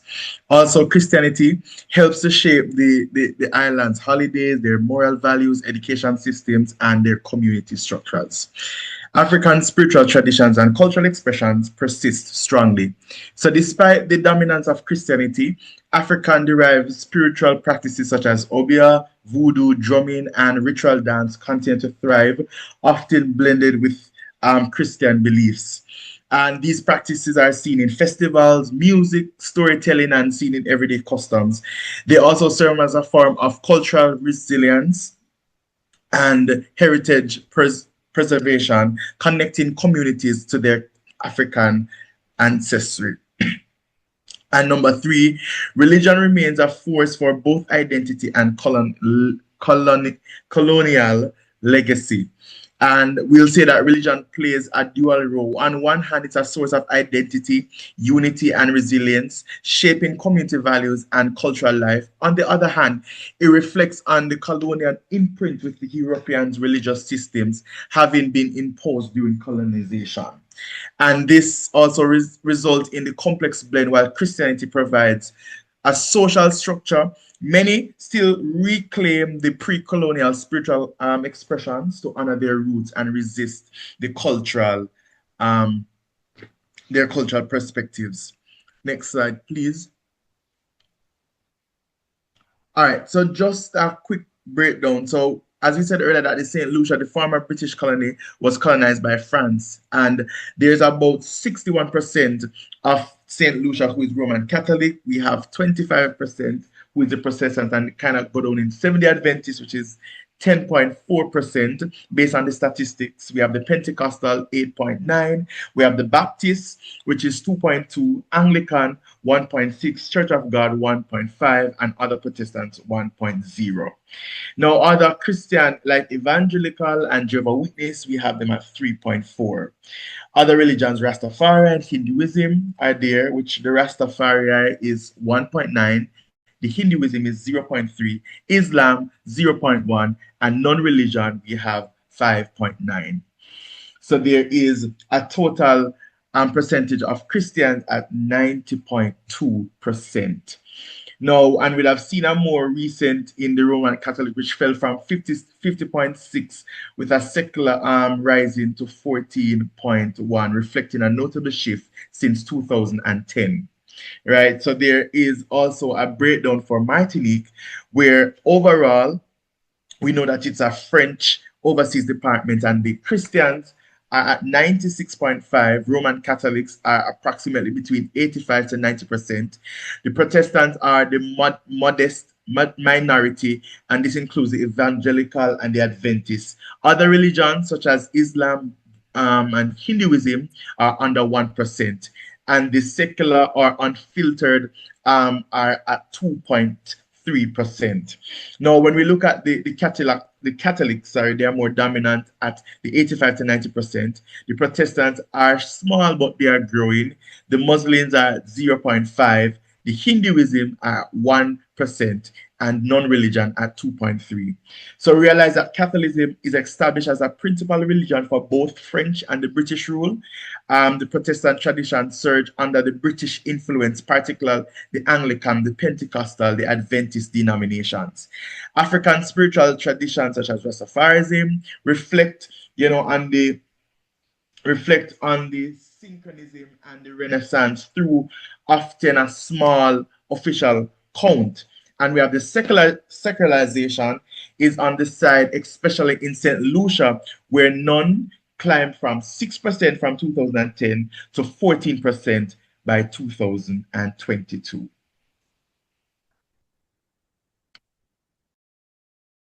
All right, so let's look at how the Rastafarians are all over the Caribbean, though. I like how they're everywhere. I wonder who are these? I mean, are they Jamaicans who have traveled other parts of the Caribbean and they take, or is it I'm interested to find out how Rastafarians ended up in all over the Caribbean, though. This is powerful. Yeah, I wonder the same thing too as well, sir. All right, so let's look at some notable figures in St. Lucia. Although St. Lucia and Martinique are relatively small islands, they have produced several influential figures who've left their mark on the Caribbean and the world. So we have Sir Arthur Lewis, who is a Nobel Prize winning economist whose work on development economics has shaped global economic policy. We also have Sir Derek Walcott, who also won a Nobel Peace Prize, Nobel Prize, sorry, for literature. His poetry and plays highlight the Caribbean experience with a rich mix of languages and history.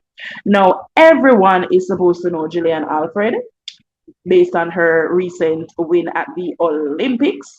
She is a rising star in track and field who has represented St. Lucia on the international athletic stage and continues to inspire young Caribbean athletes. And just to put in there, she went to school in Jamaica and went back to celebrate her country. And we love that she kept it in the Caribbean.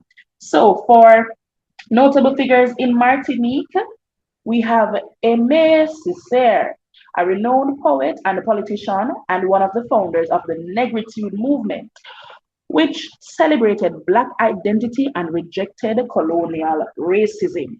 We also have Frantz Fanon, a psychiatrist and revolutionary thinker whose writings on colonialism and decolonization still influence political and psychological studies today, as well as Paulette Nardal, a pioneering Black feminist and intellectual who played a key role in developing the ideas behind the Negritude movement and advocated for women's empowerment in the French-speaking world.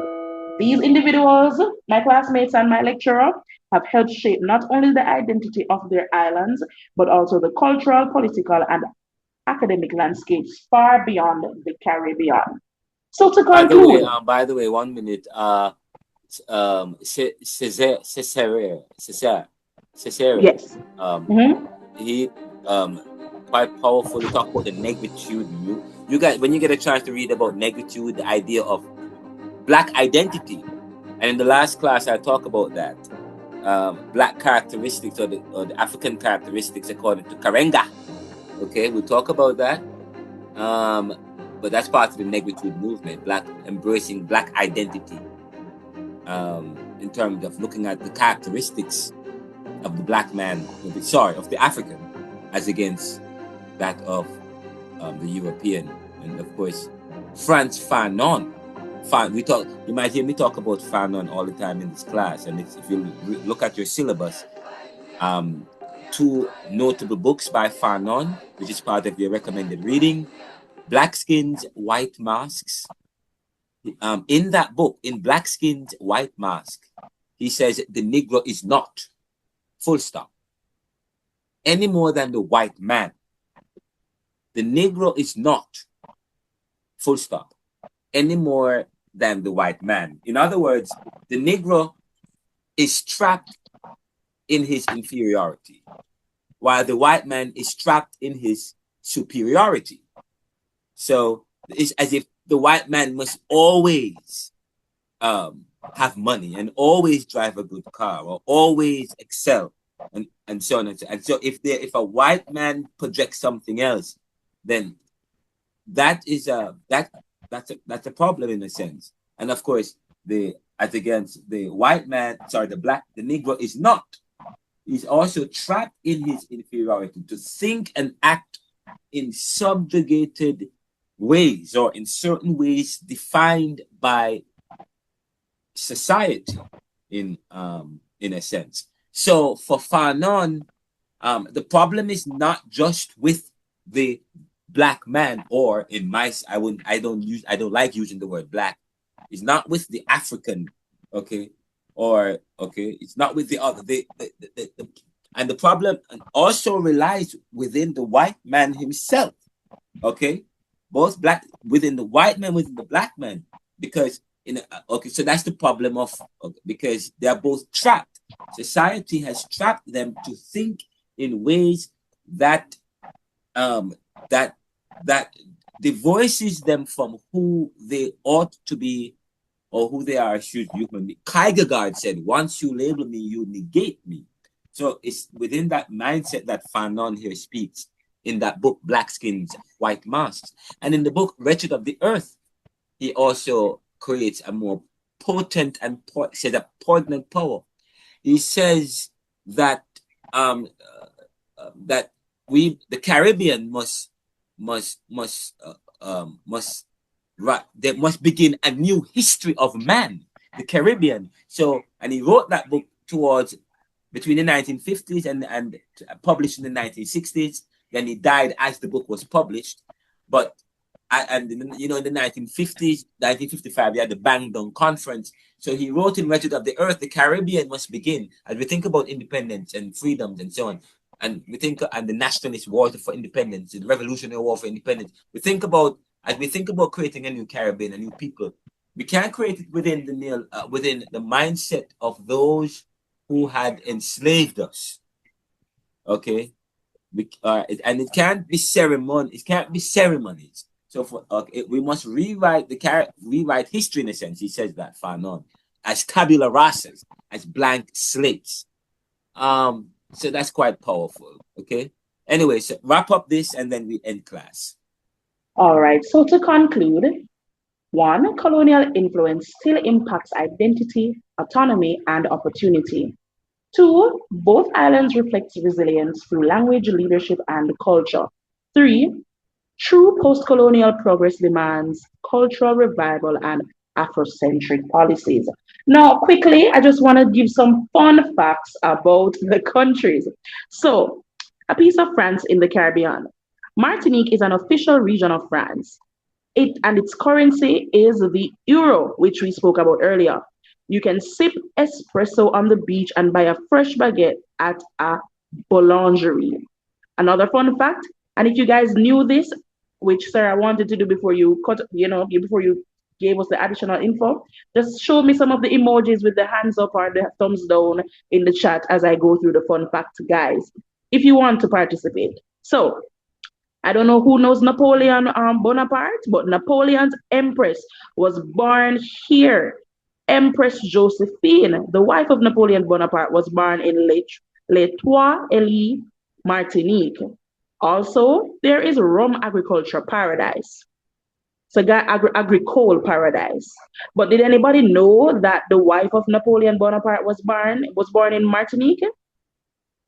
All right. So the rum agricole paradise. Martinique is world famous for its unique rum agricole made directly from sugarcane juice, not molasses. Another fun fact, Mount Pellé's deadly eruption in 1902, Mount Pelé erupted and destroyed the city of of Saint-Pierre, killing nearly 30,000 people in minutes. I don't know if anybody knew that, but that's an interesting fact. Also, the Creole culture and cuisine shine bright. Martinique's food, music, and language are a vibrant mix of African, French, and Caribbean influences. So, another few more fun facts and I'm done. Only country named after a woman. Who knew that St. Lucia is the only country in the world named after a historical woman? Anybody knew that? St. Lucy of Syracuse or Syracuse, sir, you can correct me if I'm wrong. Another fun fact, the second largest of the Windward Island. So that is a fun fact about St. Lucia. Home of the world's only drive-in volcano, which is the Sulphur Springs near Soufriere, which allows visitors to literally drive into a volcanic crater. I think that's one of the first fun facts you've shared so far. All the other facts, yes, sir? Because you are. I feel bad, sir, but continue. No, the other fun facts is about colonization. It's France's imprint on Martinique and St. Lucia. That's nothing. We don't celebrate that in this class. We don't celebrate colonization. We don't celebrate. Okay, it's named after who? It should have been after a Caribbean woman. They should rename Martinique and if anything. Same thing with St. Lucia. Why is it still named St. Lucia after they've gotten independence? They should have changed the name. Absolutely ridiculous. And named after someone African or somebody from St. Lucia. What kind of independence? That is exactly what French Fanon talk about. The Caribbean must begin a new history of man as tabula rasa. No, but yet still they are still building on the on their colonial past, embracing their colonized position, embracing their defeatist, and that's what the Afrocentric paradigm is against, thinking in a defeatist way. We promote thinking, we promote victory. Okay. Talking about St. Lucia being named after somebody from overseas is a defeatist. It's defeatist, really. Okay. All right. So, but sorry to burst the balloon, but it's true. That's okay, but no, but I sir. want you to really think about it, though. I understand what you're saying. And this part of this class is doing critical thinking. Critical thinking is thinking about thinking and thinking what previously thought. So I want you to think about it, and I'm not trying to burst your bubble or anything, but I'm really trying to facilitate the mental juices for us to start thinking in certain ways that promote Caribbean, that build Caribbean, that create Caribbean strategies, that create, you know what I mean? Yes, sir. So I will just share one last one, which is, I think is a fun fact, is that the St. Lucia is the jazz capital of the Caribbean. So you know how Jamaica has dancehall? Just to interject, Jamaica has dancehall, St. Lucia has jazz. They have their jazz festival, which is one of the most prestigious music events in the Caribbean, drawing global artists each year. And fine. I will give that one to you. I'll give you 5 out of 5 for that last fun fact, because first of all, okay, fine. Jazz is American, but American is African or Black American or African American. It's really, jazz is African American, and all right. So I will give you that, but it's still foreign, but at least it's still within the African. It's still within the African. Okay, so I will give that fun fact, but yet still you can't compare St. Lucian jazz with Jamaican reggae and dancehall. That is purely Jamaican.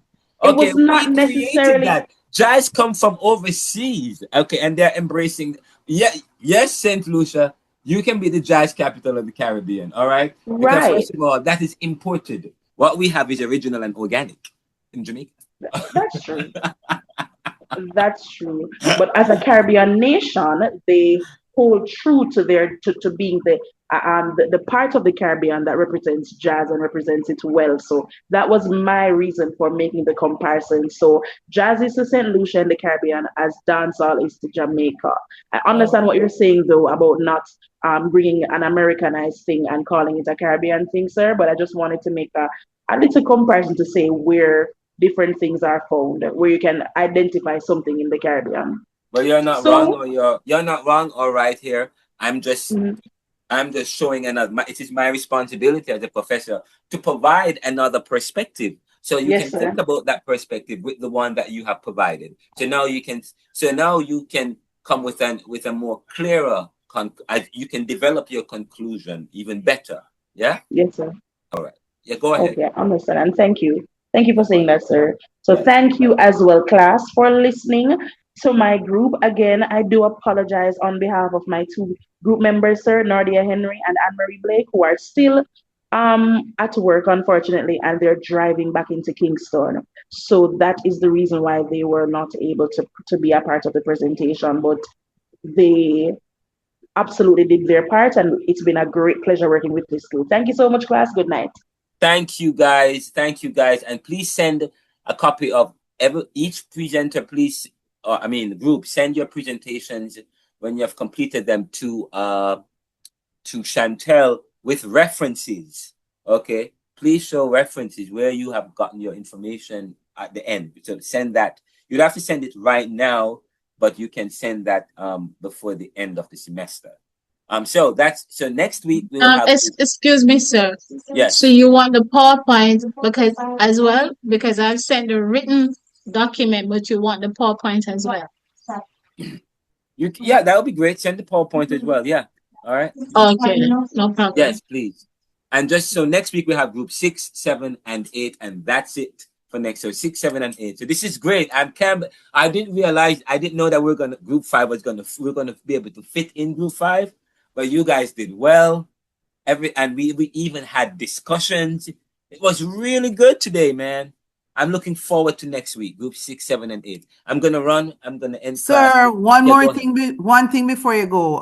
As I was watching all of these presentations, one Yes. thing came to my mind. Yes. These colonialists never had any intention for the Caribbean or the countries that they colonized to thrive. It was always in their mind to hold them down, and they're the ones that are benefiting. Yes, that is true. I'm happy that you make that as assessment. That's good. Okay, that's very good. You have observed that. And not only that, it's not just with Caribbean people, but it is African people. And the second book, Neoliberal Globalization Reconsidered, I said, wherever there is black people, there is lack. Or sorry, African or black and brown people, there is lack. Okay, or preponderance of black and brown people, there is lack. And they have made it so, created strategies and policies and so on and so forth. They have made it so, okay? Exactly. You know, so just so you know, so that's important to note. Thank you guys. You guys did extremely well. Okay, and see you guys next week. Sir McKenzie. There is no reflection that is due this week. Yes. I don't know if you saw my reflections for the last couple of weeks. Jerome Have here. you sent them to Chantel? Your email. No, please, guys, you have to send. Let me tell you, if you don't send them to Chantel, I have not received it. Okay. Chantel keeps me in line and on top of this class and every class. I'm telling you, if without her, I feel like a dead fish swimming in water. So I'm telling you, man, she is my executive assistant and she's lecturer's assistant, and she helps me. So please send everything. Forward them to her. Yes, forward them to her. Okay. Okay. All right, guys. Thank you so much. May God bless you and keep you, and may you continue to embrace your heritage. Continue to find you. Continue to question and develop and grow. I'm not telling you must abandon what you know, but what I'm telling you is still explore and develop, because God is always speaking. Walk good and take care.